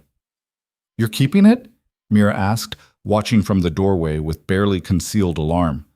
I'm using it. Thalira wrapped the vial carefully in cloth, tucked it into the inner pocket of her jacket. Someone wanted to give me options. I'm taking them. That's insane. That's strategic. Thalira turned to face her. Poison is evidence. It's leverage. And if I can figure out who sent it, it's proof of attempted murder. Or it's a trap. They could claim you possess poison for your own purposes. Let them try. Thalira moved to her desk, started gathering documents. The envoys leave this afternoon. Before they go, I need 3 things. Confirmation that the alliance terms are locked in, written testimony about my role in the negotiations, and witnesses to Nissa's behavior. Mira blinked. You're building a case? I'm building protection. Thalira's hands were steady now. The fear from last night burned away into cold calculation. Someone thinks I'm vulnerable enough to threaten with poison. I'm going to prove them wrong. The morning was chaos. Envoys preparing to depart, servants packing up the ceremonial arrangements, nobles sleeping off hangovers from the celebration. Thalira moved through it with purpose, catching Thane before she'd finished breaking camp. Duchess. Thane looked surprised. I didn't expect to see you this early. I need a favor. Thalira kept her voice low. Something that might seem strange. I'm listening. When you return to the Razor territories, I need you to send a letter to your leadership council, documenting the negotiations, specifically documenting who led them. Thane's eyes narrowed. You think someone's going to try rewriting history? I think someone's going to try erasing me from it. Thalira pulled out a prepared document. This is my summary of the key negotiation points, with dates and witnesses. I need it in your records, separate from Cardrath's official version. Thane took the document, scanned it quickly. This is thorough, almost paranoid. Is it paranoid if people are actually trying to destroy you? Fair point. Thane folded the document carefully. I'll make sure it's filed properly. And Duchess, she paused. Watch yourself. Success makes you valuable, but it also makes you a threat. That's a dangerous combination. I know. After Thane left, the Lyra found Vera and Kyros made similar requests. Both agreed, though Vera added a warning. Whatever's happening in your court, it's not subtle. We all saw the tensions. She glanced toward the main hall where Lucien was making formal farewells. Just make sure you survive it. The envoys departed by midday, leaving Kardrath quieter but not calmer. The alliance was secured, but the underlying dysfunction remained. Lucien's weakened authority, Nissa's machinations, the court's divisions, and now poison in Thalira's desk drawer. She spent the afternoon doing something she'd avoided for months, going through the household accounts personally. The ducal finances were a mess.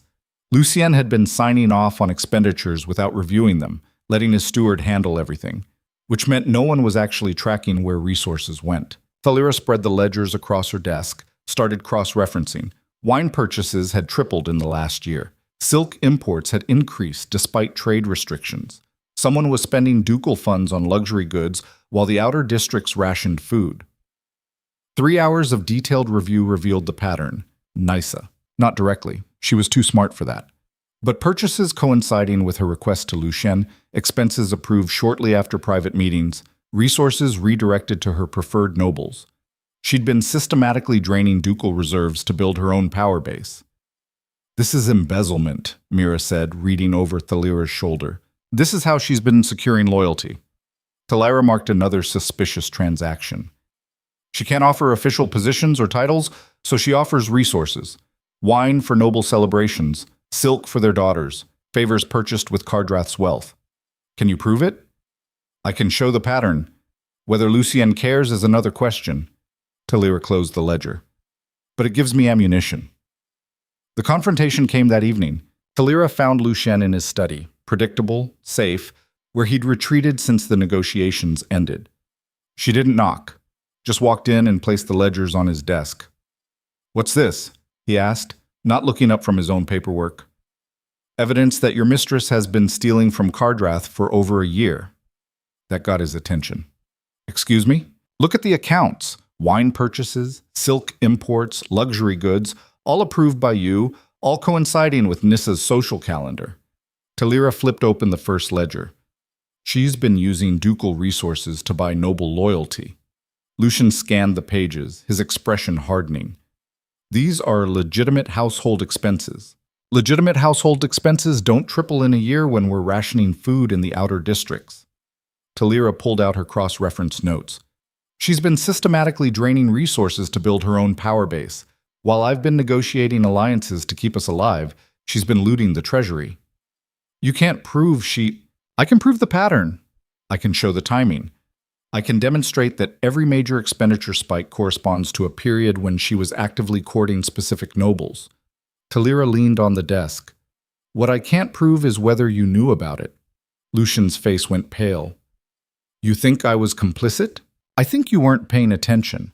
You signed off on everything she put in front of you without checking, whether that's negligence or conspiracy. She shrugged. Either way, it's your responsibility. He stood abruptly, sending papers scattering. You come into my study, accuse Nissa of theft, imply I'm either corrupt or incompetent. I'm stating facts supported by your own financial records. Why? Lucien's voice rose. Why are you doing this now? The alliance is secured. We have peace for the first time in months. Why can't you just what? Pretend everything is fine? Thalira pulled the wrapped vial from her pocket, set it carefully on the desk. Someone left poison in my bedroom last night.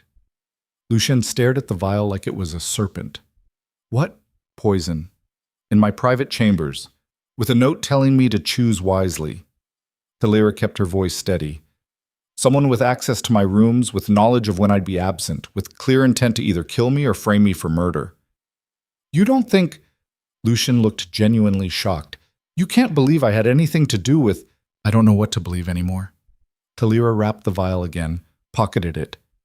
But I know someone in this household wants me dead.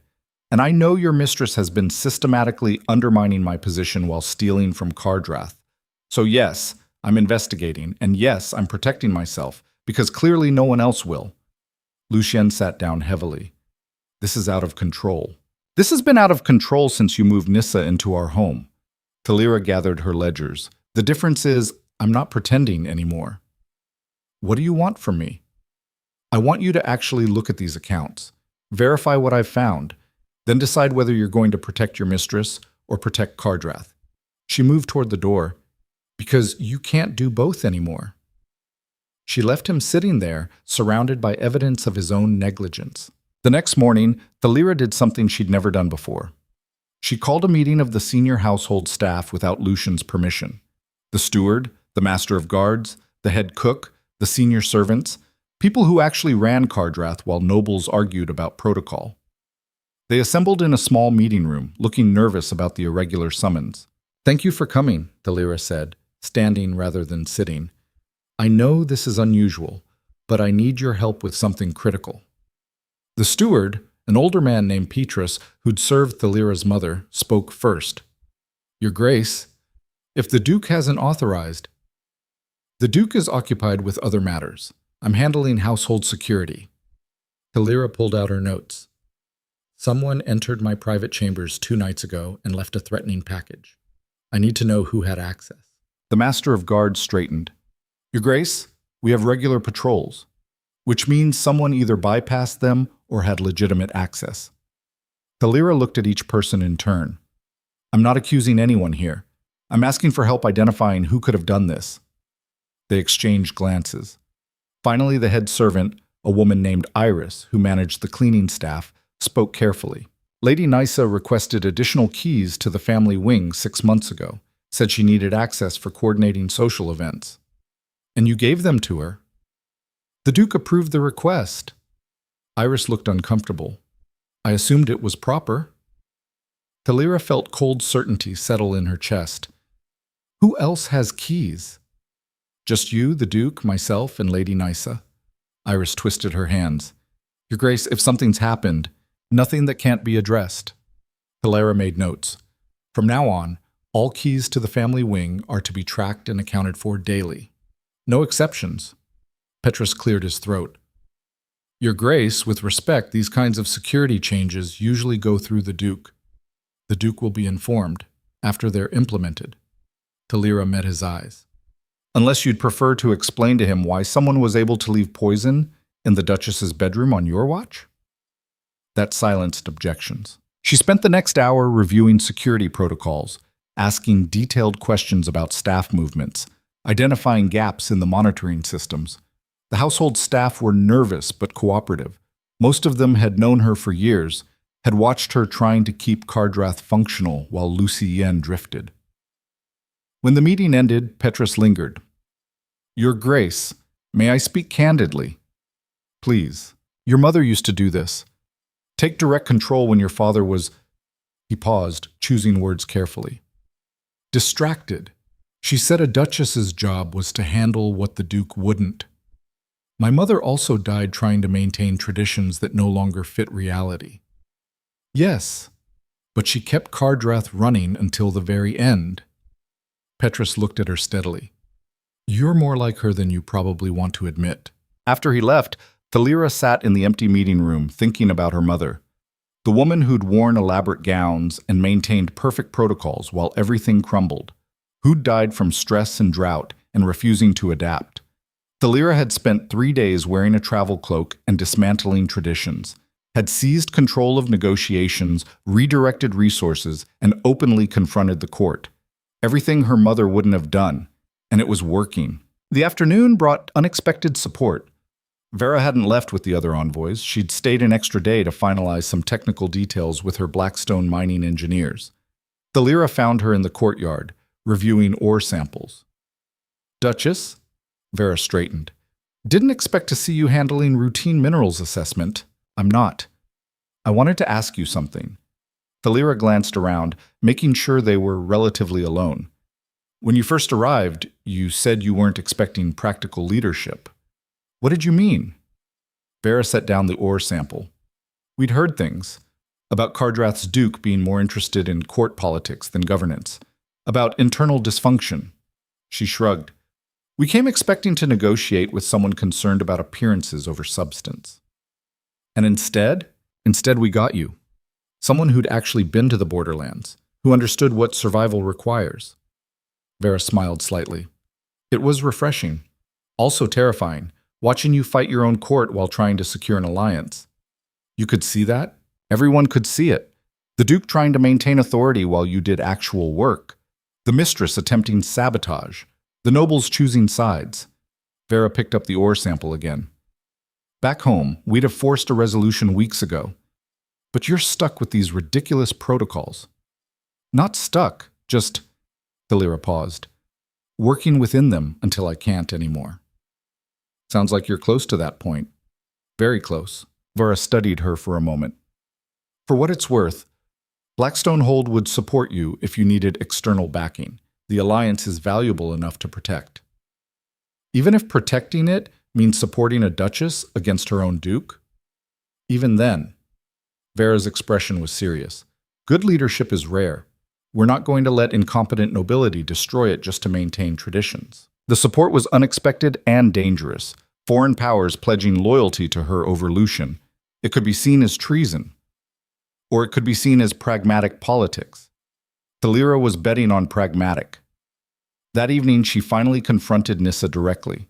She found her in the solar, the room where noble women gathered for embroidery and gossip. Nissa was surrounded by her supporters, all dressed in silk and jewels, all carefully not mentioning the successful alliance negotiations. "Ladies," Thalira said, walking in without announcement, "I need a moment with Nissa, privately." The other women exchanged glances. One of them, Alyssa, started to object. "I said privately." Thalira's voice carried an edge that made them move. When they were alone, Nissa set down her embroidery with deliberate calm. "The Duchess graces me with her attention. How fortunate. Someone left poison in my bedroom 2 nights ago." Thalira didn't bother with preliminaries. "You have keys to the family wing. You have motive. You have a history of sabotage." "I have no idea what you're talking about." "Really? Because the household staff confirmed you requested access keys months ago. Because the dress destruction coincided with your presence in the North Wing. Because every attempt to undermine me traces back to you." Thalira moved closer. "So let's skip the denials. We both know what you've been doing." Nissa's expression hardened. "You can't prove anything. I can prove the financial embezzlement. I have ledgers showing systematic theft of ducal resources." Thalira pulled out a folded document. "Wine purchases, silk imports, luxury goods, all approved by Lucian, all corresponding to your social calendar. You've been buying noble loyalty with Kardrath's wealth." For the first time, uncertainty flickered across Nissa's face. "Those were legitimate household expenses. That's what Lucian said, right before I showed him the pattern." Thalira unfolded the document. Cross-referenced accounts showing every major expenditure spike corresponds to your activities. It's embezzlement, Nissa. Clear and documented. "He won't believe you." "He already does. I left the ledgers with him last night." Thalira watched Nissa process that. "The question is what he'll do about it." Nissa stood, silk rustling. "You think you've won something, secured your little alliance, exposed some household expenses, made yourself look competent." She smiled, but it was strained. "You're still just the wife he doesn't want. And you're still just the mistress who can't replace me." Thalira matched her smile. "Because that's the thing about being actual Duchess versus being decoration. I have legal standing. I have diplomatic recognition. I have the envoy's respect and the household staff's loyalty. What do you have? Lucien's attention when he's bored?" Nissa's hand moved fast, a slap aimed at Thalira's face. Thalira caught her wrist mid-swing. "Don't." Her voice was quiet, deadly. "I'm not the decorative Duchess anymore. I won't just stand there while you attack me." She released Nissa's wrist, stepped back. "Here's what's going to happen," Thalira said. "You're going to stop the sabotage, stop the theft, stop undermining Kardrath's governance. Because if you don't, I'll present these ledgers to the entire court. I'll document every instance of embezzlement, and I'll make sure everyone knows exactly what you've been doing. You wouldn't try me." Thalira moved toward the door. "Oh, and Nissa, if anything else happens to me, poison, accidents, mysterious illnesses, there are copies of all this evidence with the envoys. They'll make sure it becomes very public very quickly." She left Nissa standing in the solar, surrounded by expensive silk and crumbling confidence. The confrontation rippled through the court within hours. Servants talked, nobles gossiped. By dinner, everyone knew the Duchess had directly challenged the Duke's mistress and walked away intact. Talira ate alone in her chambers, too exhausted to navigate the court's reaction. Mira brought food and news. Half the court is scandalized that you confronted her. The other half is impressed you survived it. Mira set down the tray. And Lucien has been in his study all afternoon going through the financial records. Good. Is it? Because he looked furious when I passed by earlier. He should be furious. At Nissa for stealing, at himself for not noticing. Talira picked at the food without appetite. Maybe he'll actually do something about it. The doing something came at midnight. Talira was working on alliance implementation schedules when someone knocked. Hard. Urgent. She opened the door to find one of Lucien's guards. Your Grace, the Duke requests your immediate presence in the Great Hall. At midnight? Yes, Your Grace. He's called an emergency court session. The Great Hall was crowded. Nobles in hastily thrown on formal wear, servants lining the walls, guards positioned at every entrance. Lucien sat at the ducal seat, still dressed in the same clothes from earlier. He looked like he hadn't slept. Nissa stood in the center of the hall, surrounded by guards. Her face was pale but defiant. Talira moved to her position, uncertain what was happening. Lucien stood. This court is convened to address serious allegations of theft and embezzlement from ducal resources. The crowd murmured. Nissa's expression tightened. The Duchess brought certain financial irregularities to my attention yesterday, Lucien continued. I've spent the last 24 hours reviewing household accounts in detail. What I found confirms systematic misappropriation of Kardrath's resources. He gestured, and Petrus came forward with the ledgers Talira had marked. Over the course of 18 months, approximately 30,000 gold marks have been redirected from essential services to luxury purchases. Wine, silk, jewelry, furnishings, all approved under my seal, all coinciding with social events organized by Lady Nissa. The crowd's murmur grew louder. Talira watched Nissa's face cycle through emotions: shock, anger, calculation. This is ridiculous, Nissa said. Those were household expenses the Duke himself approved. I approved them without proper review. That's my failure. Lucien's voice was hard.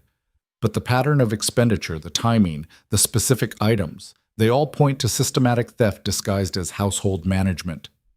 You can't seriously be... Nissa looked around the court, seeking support. This is the Duchess's manipulation. She's turning you against me because she can't stand that you chose me. I chose comfort over responsibility. Lucien cut her off. And you exploited that weakness to steal from Kardrath. That ends now. He nodded to the guards. They moved closer to Nissa, not quite restraining her but making the threat clear. Lady Nissa, you are hereby stripped of all household access and privileges. Your keys are forfeit. Your residence in the fortress is terminated. You have until dawn to gather your personal possessions and leave Kardrath. The hall erupted. Nobles shouting questions, servants gasping, Nissa herself standing frozen in disbelief. You can't. I have rights. We have... Nissa's composure finally cracked. You love me. You said... I said many things I regret. Lucien's face was stone. This decision is final. The guards escorted Nissa from the hall. She didn't fight, but her eyes found Talira as she passed. The hatred there was pure and absolute. After she was gone, Lucien addressed the court again. The Duchess identified this theft while I was negligent. She brought it to my attention rather than using it for political advantage. She acted in Kardrath's interest. He paused, and his eyes found Talira. She has proven herself more dedicated to this fortress city's survival than I have been. The acknowledgement hung in the air. Public, witnessed, impossible to retract. Corvin stood from his seat. Your Grace, while we appreciate the Duchess's diligence, this doesn't address the broader concerns about authority and... The broader concerns, Lucien said flatly, are that I've been failing at governance while my wife kept everything functional. The Duchess secured an alliance that will save thousands of lives. She identified financial corruption. She's been doing the work I should have been doing. He looked around the hall. Anyone who has a problem with that can discuss it with me directly. After you've contributed something equally valuable to Kardrath's survival. Silence. Corvin sat down. "The session is concluded," Lucian said. "Everyone out, except the Duchess." The hall cleared slowly, nobles casting glances at Thalira as they left. When they were finally alone, just Thalira and Lucien in the vast empty space, he came down from the ducal seat. "I didn't know," he said quietly, "about the theft. I should have, but I didn't. I know. And the poison, I had nothing to do with that." "I believe you." Thalira did, actually. Lucien was weak and negligent, but not murderous. Nissa, though, probably. Along with half a dozen other things I was too blind to see. He ran a hand through his hair. "I've been a terrible duke." "Yes." The bluntness seemed to surprise him. "You're not going to soften that?" "Why? You have been terrible. Absent, negligent, choosing comfort over duty." Thalira moved closer. "The question is what you do now. What do you want me to do?" "I want you to actually lead, to make hard decisions, to be present." She held his gaze. "I want the partner I thought I married, not the man who's been hiding for 2 years. Lucien was quiet for a long moment. "I don't know if I can be that person." "Then figure it out, because Kardrath needs leadership, and I can't do it alone." Thalira headed for the exit. "Tonight was a start. Don't waste it." She left him standing in the empty hall, surrounded by the symbols of authority he'd been failing to use. The next morning, things were different. Lucien appeared at the morning council meeting, the one he usually skipped. He asked questions, reviewed reports, made actual decisions. The nobles looked surprised but adapted quickly. Thalira sat beside him, offering input when needed but letting him lead. It felt strange after days of carrying everything alone. During a break, Petros approached her privately. "Your Grace, the household staff wanted me to convey their gratitude." "For what?" "For addressing the theft. For protecting Kardrath's resources." He smiled slightly. "And for reminding the Duke of his responsibilities. Many of us have been hoping someone would." After the council meeting, Thalira returned to her chambers to find a letter waiting. From Thane, sent by fast courier. The alliance terms had been ratified by the Razor Territories Leadership Council. The letter included formal recognition of Thalira's role in the negotiations, with specific mention of her essential leadership and strategic vision. It was diplomatic language for, "We know who actually runs Kardrath, and it's not the Duke." Mira read over her shoulder. "They're backing you, publicly. They're backing competence, which currently happens to be me." Thalira folded the letter carefully. "It's protection, but it's also pressure. If I fail now, I disappoint foreign powers who've invested in the alliance." "You won't fail." "I might, but at least I'll fail trying." That evening, Lucien asked her to join him for a private dinner, the first they'd shared in over a year. She almost refused, but curiosity won. They ate in uncomfortable silence for a while. Then Lucien spoke. "Nissa left this morning. She tried to take several pieces of jewelry that weren't hers. The guard stopped her." "Good." "She said..." He paused. "She said you destroyed her out of jealousy, that you manipulated everything to get rid of her. Is that what you think?" "No, I think you exposed theft I should have caught months ago." Lucien set down his fork. "I think you saved Kardrath from my incompetence. Again. So what happens now? Now we figure out how to actually work together." He looked tired. "I'm not asking for forgiveness. I don't deserve it. But I'm asking for a chance to be better, to be the partner you needed." Thalira studied him across the table. The man who'd failed her, chosen comfort over duty, allowed his mistress to undermine everything, but also the man who'd just publicly acknowledged her value, removed the threat, given her credit in front of the entire court. "One chance," she said finally. "But Lucien, if you waste it, I'm done pretending we're partners. I'll run Kardrath with or without your cooperation." "I know." They finished dinner in less hostile silence. It wasn't reconciliation. It wasn't even forgiveness. But it was a foundation, fragile and certain, built on brutal honesty instead of comfortable lies. That night, Thalira stood at her window again, looking out over the fortress city. The wasteland stretched beyond, dark and unforgiving. But inside the walls, things were shifting. The alliance was secured. The theft was exposed. The threat was removed. And for the first time in years, she wasn't fighting alone. It wasn't victory yet. Too many nobles still resented her assertiveness. Too many systems needed fixing. Too much damage had been done. But it was momentum. And in a world where everything was crumbling, momentum felt like hope. Momentum lasted exactly 6 days. Then the first supply convoy under the new alliance arrived. 3 wagons of grain from Blackstone Hold, escorted by combined guards from both territories. Thalira stood on the ramparts watching them approach, feeling something close to satisfaction. "Right on schedule," Mira said beside her. "The coordination is working. One convoy doesn't prove the system works." But Thalira allowed herself a small smile. "It's a start, though." The wagons rolled through the gates to cheers from the outer district residents. Real food, arriving on time, protected by the alliance Thalira had built. It was tangible proof that her decisions had consequences beyond court politics. Lucien met the convoy in the courtyard, performed the official welcome ceremony. But when the captain of the guard presented the manifest, he handed it directly to Thalira. "The Duchess handles alliance logistics," he said clearly, in front of witnesses. Small acknowledgments. Building towards something larger. That afternoon, Thalira was reviewing distribution schedules when Mistress brought unexpected news. "Your Grace, there's someone at the main gate requesting entry. Says she has information about Lady Nysa." Thalira looked up sharply. "Who?" "A servant. Says she worked in Lady Nysa's household before coming to Cardrath." Mistress looked uncertain.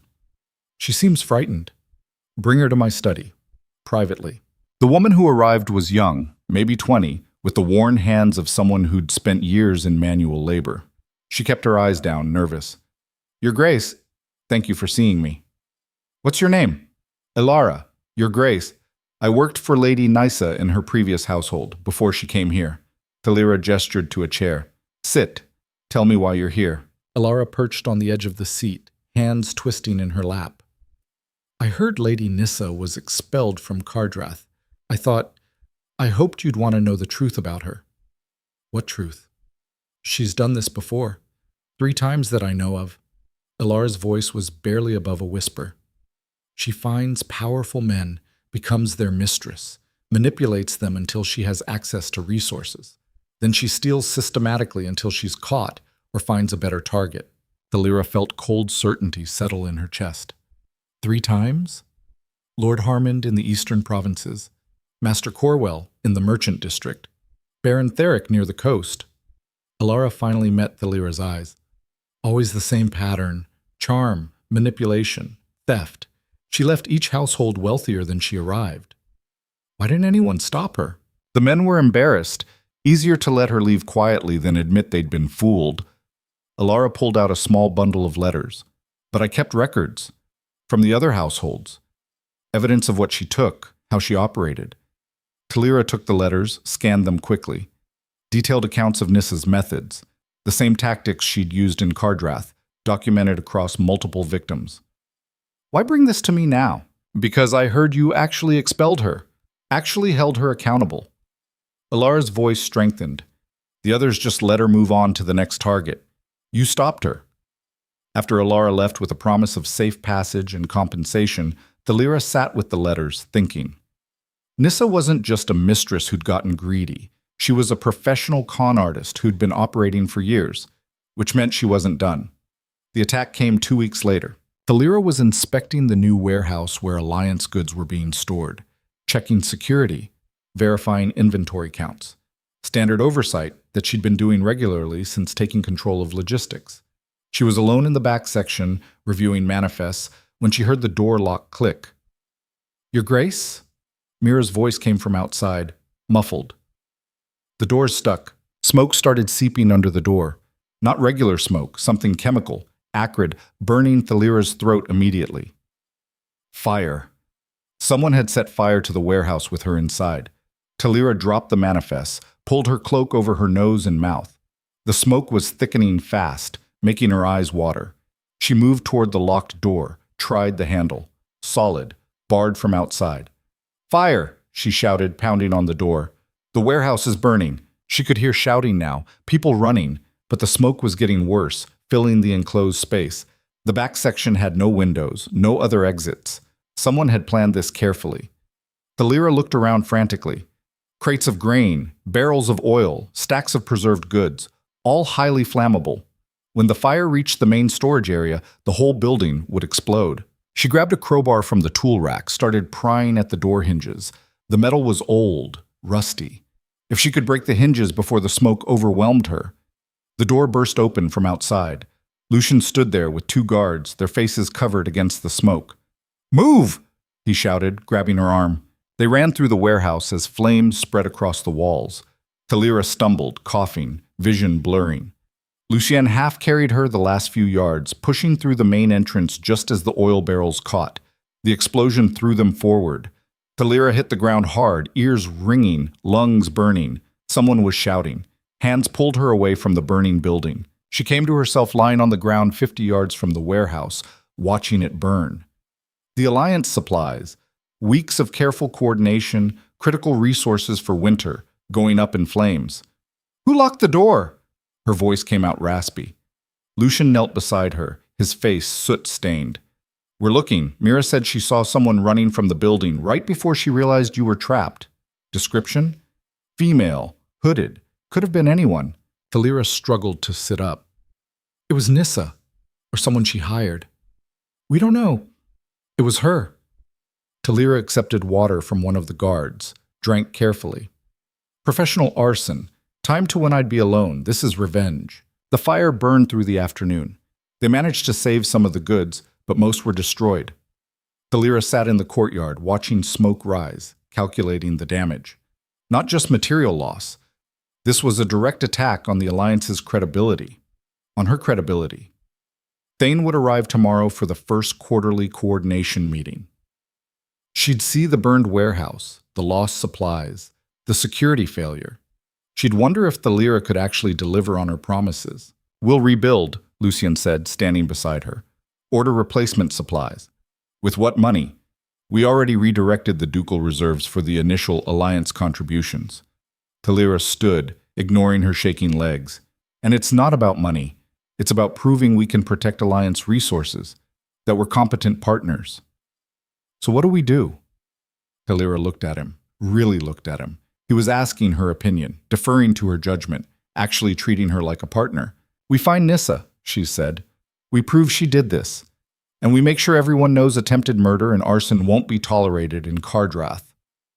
It took 3 days to track Nissa down. She'd been hiding in the lower districts, staying with a minor merchant who owed her favors. When the guards finally located her, she tried to run. They caught her in an alley, fighting like a trapped animal. Lucian called another emergency court session. This time, Thalira stood beside him on the platform as Nissa was brought in, wrists bound, dress torn from her attempted escape. "Lady Nissa," Lucian said formally, "you stand accused of arson, attempted murder, and destruction of Alliance property."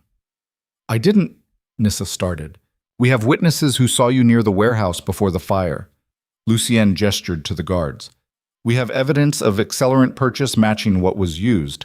And we have testimony from servants who say you threatened the Duchess's life." "Servants lie. You can't trust—" "I can trust evidence." Lucian pulled out the letters Alara had brought. "I can also trust patterns. You've done this before, Nissa. Multiple times. Seduction, theft, violence when caught. We have documentation from 3 previous households." Nissa's face went pale. "Where did you—" "A former servant of yours came forward, brought records." Thalira spoke now, her voice carrying through the hall. "You're not just a thief. You're a professional con artist who's been operating for years. And when you got caught here, you tried to kill me rather than accept consequences." "You ruined everything," Nissa spat, abandoning pretense. "You were supposed to be weak, decorative, easy to replace. But you just kept—" She choked on the words. "You kept being competent, making yourself necessary, turning him against me."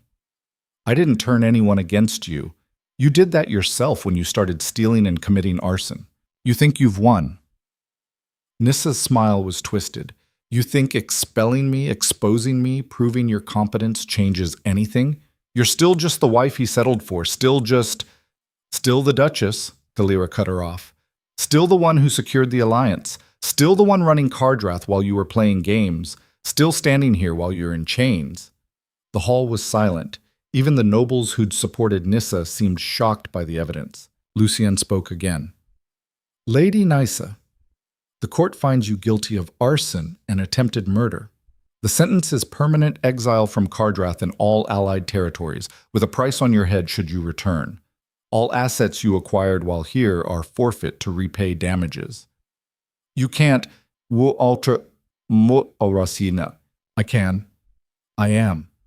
Lucien's voice was hard. You nearly killed my wife. You destroyed critical alliance supplies. You've proven yourself a threat to Cardrath's security. So yes, I can exile you, and I'm making sure you can never harm anyone here again. The guards took Nissa away. She screamed threats and curses until they were out of hearing. After the court dispersed, Thalira found herself alone with Lucien in the small antechamber. Thank you, she said quietly, for pulling me out of the fire. Thank you for not dying.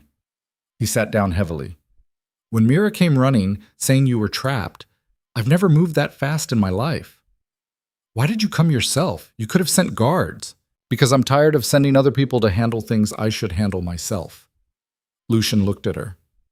And because losing you would have destroyed everything, the alliance, Cardrath's stability, any chance I have of being better than I've been. That's very practical. It's also true. He stood, moved closer.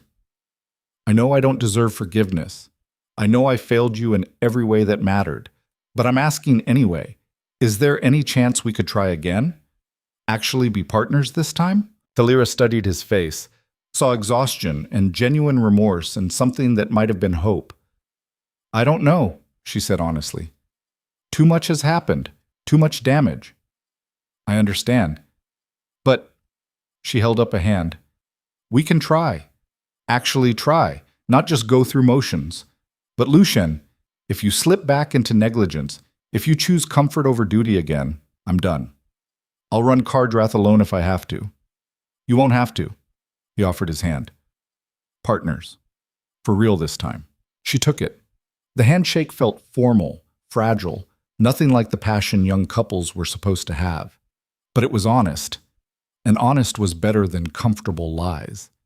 Thane arrived the next morning, saw the burned warehouse, and immediately demanded explanation. Thalira gave it to her straight. The arson.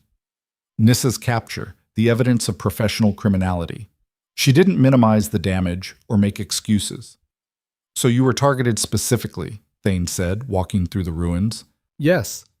By someone who saw me as a threat to her con. And you caught her, tried her, exiled her within a week. Thane smiled slightly.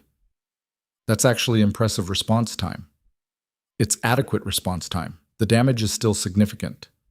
Damage happens. What matters is how you handle it.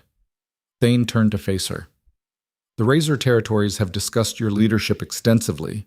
We're impressed enough to propose something unusual. What? Making you the official coordinator for the entire alliance. Not Cardrath's representative. The central authority for all coordination efforts. Thane pulled out a formal document. It would give you direct authority over alliance resources, security decisions, and diplomatic relations, independent of Cardrath's internal politics. Thalira stared at the document. This would make me more powerful than most regional leaders. It would make you responsible for keeping 4 territories coordinated and functional, which is what you're already doing, but with formal authority. Thane's expression was serious. Blackstone and the Salt Flats have agreed. We're presenting it to you first before making it official. What does Lucien think?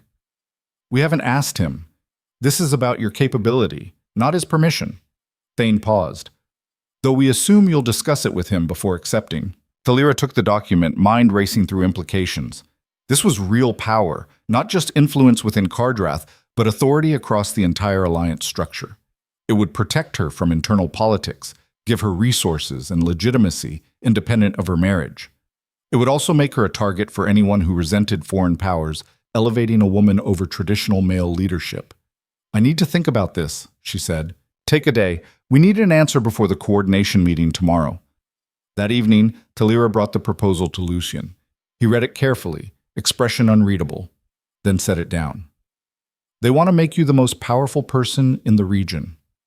They want competent coordination. I'm offering that. And you'd accept authority from foreign powers over your own duchy?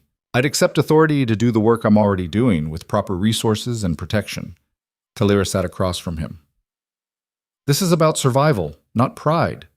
Lucien was quiet for a long moment. If you accept this, you'll outrank me in everything related to the alliance. People will see you as the real power, me as the figurehead. Is that not already true? He laughed, short, bitter. Fair point. He pushed the document back toward her. So why are you asking my opinion? You could just accept. Because we're supposed to be partners now. Partners discuss major decisions. Partners. Lucien turned the word over. What would actual partnership look like here? You handle Kardrath's internal governance, the court, the nobles, the traditions they care about. I handle the alliance and external relations. We coordinate on anything that overlaps. Talira met his eyes. You do what you're good at. I do what I'm good at. We stop trying to compete and start trying to complement. And when our decisions conflict, we talk about it like adults instead of undermining each other. Lucien considered this. It could work, assuming we can both set aside ego long enough to try. Can you? I don't know, but I'd like to find out. He stood, moved to the window. Accept the position. You've earned it. Kardrath needs it, and maybe watching you succeed will teach me how to be better. The coordination meeting the next day was larger than expected, not just the envoys, but representatives from multiple settlements within each territory. Talira presented the warehouse fire honestly, showed the rebuilt security protocols, demonstrated the response procedures. Then Thane made the formal proposal. The Alliance territories have discussed coordination extensively. We believe centralized authority is necessary for effective implementation. She looked directly at Talira. We propose appointing Duchess Talira as Alliance Coordinator, with full authority over joint operations, resource allocation, and diplomatic relations. Murmurs rippled through the assembled representatives. Corvin stood immediately. With respect, this is highly irregular. The Duchess is Kardrath's representative, not an independent authority. The Duchess is the person who built this alliance. Vera cut him off. The person who's proven she can handle complex logistics and political coordination. That's who we want leading this effort. Kiros nodded. The Salt Flat supports the appointment. We've seen her work. We trust her capability. Blackstone Hold supports it as well, Vera added. All eyes turned to Lucien. This was the moment. He could object, preserve traditional hierarchy, keep Talira subordinate to his authority. Or he could support her elevation, admit she was better suited for this role. He stood slowly. Kardrath supports the appointment, he said clearly. The Duchess has proven her strategic vision and implementation capability repeatedly. She has my full endorsement as Alliance Coordinator. The murmurs turned to actual discussion. Some nobles looked shocked. Others, including several who'd opposed Talira weeks ago, looked thoughtful. Then it's settled, Thane said. Duchess Talira is appointed Alliance Coordinator, effective immediately. She reports to the Joint Council of Territories, not to any single leader. After the meeting, representatives approached Talira one by one, offering congratulations, pledging cooperation, making the careful political overtures that came with recognizing new power. Corvin approached last, his expression sour but controlled. Congratulations, Coordinator. The title sounded forced in his mouth. I hope you're prepared for the responsibilities. I've been handling them for months without the title, Talira said. Having formal authority just makes it official. It also makes you a target. There are many who don't appreciate foreign powers elevating women over traditional structures. There are many who don't appreciate incompetent leadership hiding behind tradition while people starve. Talira smiled without warmth. I'll take my chances with capability over ceremony. Corvin left looking unhappy but defeated. The old guard was losing ground, and everyone knew it. That night, Talira stood at her window again, the same spot where she'd watched Dust Devils 3 weeks ago. Everything had changed. The alliance was secured, Nissa was exiled, her authority was formalized and protected, and the dress that had been destroyed was still in shreds in the preparation chamber. She'd never replaced it, hadn't needed to. Mira found her there. Coordinator, she said, testing the title. It suits you. It's terrifying. That too. Mira joined her at the window. What happens now? Now I actually do the work the title represents. Coordinate supply routes, manage security protocols, mediate disputes. Thalira looked out at the dark wasteland. Everything I've been doing, but with more pressure and higher stakes. You'll be brilliant at it. I'll be adequate at it, which is better than the alternative. A month later, the first major test arrived. A raider band hit the eastern trade route, the new one Thalira had mapped through the Red Canyons. They'd been coordinated, professional, targeting a specific convoy carrying high-value goods from Blackstone Hold. The response was immediate. Thalira activated the combined guard protocols she'd established, dispatching forces from 3 territories simultaneously. The raiders were caught between coordinated units, their escape routes blocked. Most surrendered. Those who fought were captured or killed. The convoy's goods were recovered with minimal loss. The operation took 18 hours from initial attack to final resolution. When Thalira reviewed the reports, she felt something close to satisfaction. "The system works," Mira said, reading over her shoulder. "One successful response doesn't prove the system works, but it's encouraging." Thalira marked adjustments for the after-action review. "We got lucky with timing and positioning. Next time might be different." But it wasn't different. The next raider attack was handled even more efficiently, and the one after that. Word spread. The Alliance routes were protected by coordinated forces that responded fast and hit hard. Raider activity started shifting to easier targets outside Alliance territory. Trade increased. Supplies flowed more reliably. The outer districts of Kardrath started looking less desperate, more stable. And Thalira's authority solidified with each success. 6 months into her appointment as Alliance coordinator, Lucienne requested a private dinner. They'd been doing this monthly now, formal check-ins about governance and coordination, keeping lines of communication open. "The court's finances are stable," he reported. "I've implemented the oversight protocols you suggested. No unauthorized expenditures in 4 months. That's good. The nobles are still grumbling about your authority, but they've stopped actively opposing you."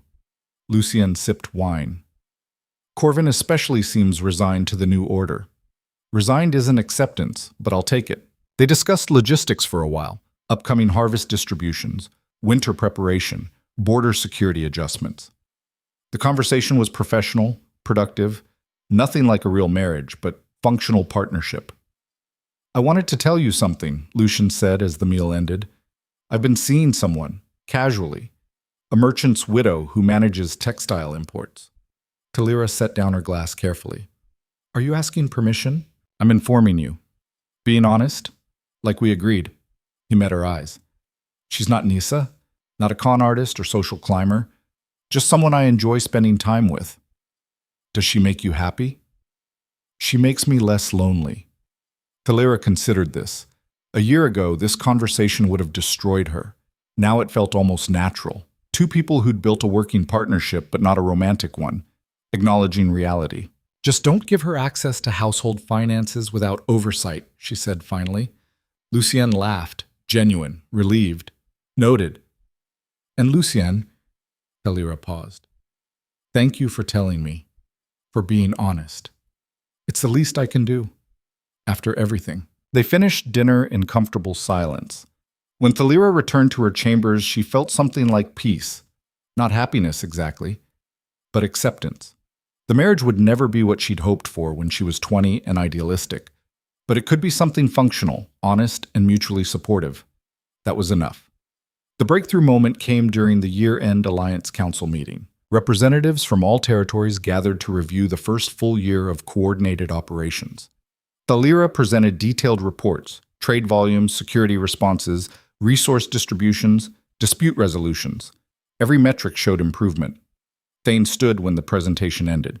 "A year ago, we came to Kardrath expecting ceremonial negotiations and empty promises. Instead, we found actual leadership." She looked directly at Thalira. "The Alliance Coordinator has exceeded every expectation. Trade is up 40%. Raider incidents are down 60%.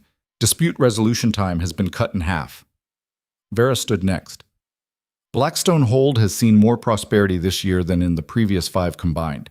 That's directly attributable to Alliance coordination." Kiros joined them.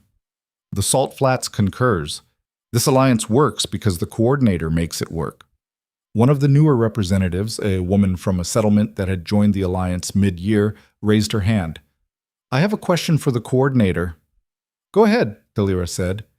How did you know it would work? The combined defense, the shared resources, the coordinated systems. How did you know people would actually cooperate? Thalira thought about the question, about the destroyed dress and the travel cloak, about choosing reality over ceremony, competence over tradition. I didn't know, she said honestly. I just knew the alternative was watching everyone die separately instead of surviving together. So I built systems based on what people actually needed instead of what tradition said they should want. And I got lucky that enough people were desperate enough to try something different. That's not luck, the woman said. That's vision. The meeting ended with unanimous support for continuing the alliance structure and expanding Thalira's authority to cover additional territories that wanted to join. That evening, standing on the ramparts watching the sunset, Thalira felt the weight of what she'd built. Not just the alliance, though that was significant, but the proof that substance mattered more than symbols, that competence could replace ceremony, that leadership earned through work was more legitimate than authority inherited through tradition. The destroyed dress was still in storage somewhere, shredded and useless. She'd never bothered to replace it, didn't need to. In a world that respected survival over status, symbols meant nothing without the substance to back them up. Lucy Yen joined her on the ramparts, bringing wine. Successful meeting, he said. Adequate meeting. We identified 17 areas for improvement. You're never satisfied, are you? Satisfied is how people die. But she accepted the wine. There's always more work. There's also celebration, acknowledgement of success. Lucien gestured at the fortress city below them. Look at what you've built. Really look. Thalira looked, saw the outer districts where people no longer rationed food desperately, saw the warehouses full of alliance supplies, saw the guard towers coordinating with neighboring territories, saw the evidence of systems working, cooperation functioning, survival becoming something more sustainable. We built it, she corrected. You've been holding Kardrath's internal stability. That matters too. But you built the foundation. You chose reality over comfort. Lucian raised his glass to the woman who saved Kardrath by refusing to pretend everything was fine. They drank together, watching darkness settle over the wasteland that no longer felt quite so threatening. A year and a half after the destroyed dress, Thalira received a letter from an unexpected source, Nissa. Writing from some distant city, apparently trying to run the same con on a different target. The letter was brief. You won. I underestimated you. Thought you were weak because you played the decorative wife for so long. Didn't realize you were just waiting for the right moment to stop pretending. That's on me. For what it's worth, watching you dismantle everything I built was almost impressive. Almost made me respect you. Almost. Good luck with your alliance. Hope it doesn't collapse the moment things get hard again. Thalira burned the letter without responding. Nissa didn't deserve acknowledgement or explanation. She was a con artist who'd gotten caught, nothing more. But the letter raised an interesting question. Had Thalira been waiting for the right moment? Or had the moment created her? She'd spent 12 years being the Duchess people expected. Decorative, supportive, carefully political. Then the dress was destroyed and she'd had no choice but to adapt. To choose substance over symbol. To become someone new out of pure necessity. Looking back, she couldn't identify when adaptation had become transformation. When playing a role had become being herself. When survival strategy had become actual identity. Maybe it didn't matter. Maybe the journey was less important than the destination. 2 years after becoming Alliance Coordinator, Thalira stood before the Joint Council presenting a proposal that would have been unthinkable when she'd first taken the position. The Alliance has proven effective for trade and security. I'm proposing we expand to include coordinated governance structures, shared courts for cross-border disputes, combined infrastructure projects, unified diplomatic relations with external powers. The representatives discussed animatedly. This was significant expansion, moving from coordination to actual integration. You're proposing we become something closer to a federation, one representative said. I'm proposing we become what we already are in practice, a coordinated network that operates as a unified entity. Thalira pulled out detailed plans. We're already sharing resources, combining defense, mediating disputes. Why not formalize the structure? Lucien spoke up. Kardrath supports the proposal. We've seen the benefits of coordination. Deeper integration makes sense. The other territories agreed. The alliance that had started as a desperate survival measure was evolving into something more permanent, more structural, something that might outlast the current leaders and become the foundation for a different kind of society. After the vote passed, Thane approached the Lyra privately. You've built something remarkable here. Not just an alliance, a model for how leadership should work. I've built what was necessary, nothing more. That's exactly the point, Thane smiled. You did what was necessary instead of what was traditional. You chose effectiveness over ceremony. That's rare, especially for someone who started as a decorative duchess. I was never decorative. I was just pretending to be. Maybe. Or maybe you became something different when circumstances required it. Thane gestured at the council chamber. Either way, you've proven that substance matters more than symbols. That's a lesson worth spreading. That night, the Lyra finally had the preparation chamber cleaned out. The destroyed dress was disposed of, the room cleared for actual use instead of being a monument to sabotage. Mira supervised the cleaning. You never did replace it, she said. Never needed to. Turned out I could function perfectly well without elaborate ceremonial gowns. Your mother would have been horrified. My mother died trying to maintain appearances. I'm still alive because I stopped. Thalera looked around the empty chamber. Different priorities. The room would be repurposed for Alliance administration, offices for the coordination staff, meeting spaces for cross-border discussions, practical use instead of ceremonial storage. Like everything else the Lyra had transformed. 5 years after the destroyed dress, the Integrated Alliance, now called the Frontier Confederation, held its first formal assembly.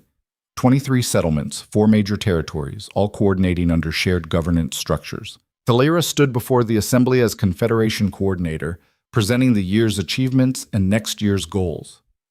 The crowd was massive. Hundreds of representatives, thousands of observers, all watching a woman who'd started as a dismissed duchess and become the architect of regional integration. When the presentation ended, the assembly voted unanimously to continue the Confederation structure and expand Thalera's mandate for another 5-year term. After the ceremony, she found Lucien waiting in the gardens. Impressive, he said. Terrifying, but impressive. It's just logistics and coordination. It's leadership that changed how an entire region operates. Lucien sat on a bench. You've accomplished more in 5 years than most rulers manage in lifetimes. I adapted to circumstances. That's not accomplishment. That's survival. You always minimize your achievements. Because achievements are just work that happen to succeed. Tomorrow, there will be new problems requiring new work. Thalera sat beside him. That's the nature of leadership. It never stops. They sat in comfortable silence. Their marriage had never become romantic. Lucien still had his textile merchant. Thalera had her work. But they'd built something functional and mutually supportive. Partnership without passion. Respect without romance. It worked. Do you ever regret it? Lucien asked. The path you chose? The person you became? Thalera thought about the question. About the decorative duchess she'd pretended to be. About the destroyed dress and the travel cloak. About choosing reality over ceremony, competence over tradition, survival over symbols. No, she said finally. I regret the circumstances that forced the choice, but not the choice itself. Even though it cost us any chance at a real marriage? We have a real marriage, just not a romantic one. She looked at him directly. We're partners, Lucien. Maybe not the kind young couples dream about, but functional and honest. That's worth something. It is. He stood, offered his hand. Come on, the council's hosting a dinner. We should make an appearance. She took his hand, let him pull her to her feet. They walked through the gardens together. The Duke and Duchess of Kardrath, the foundation of a confederation that had transformed an entire region. Not a romantic couple, not even particularly close friends, but partners who'd learned to work together, respect each other's strengths, and build something larger than either of them alone. The destroyed dress was long gone, replaced by nothing. Thalera wore practical clothing now, well-made but functional, designed for someone who had actual work to do. In a fortress city that had nearly starved, surrounded by wasteland that had swallowed prosperity, A woman who'd been dismissed as decorative had proven that substance mattered more than symbols, that competence could replace ceremony. That leadership earned through work was more legitimate than authority inherited through tradition, and that sometimes the best response to having your costume destroyed was to stop wearing costumes entirely. Thalira stood on the ramparts one last time that evening, looking out over the integrated territories. The wasteland was still there, harsh, unforgiving, demanding constant attention. But the fortress city had survived, had thrived, had become the foundation for something larger, because someone had chosen reality over ceremony, had chosen to lead instead of decorate, had chosen to be competent instead of comfortable. The symbols were gone. The substance remained. And that, Thalira thought, was the only victory that mattered.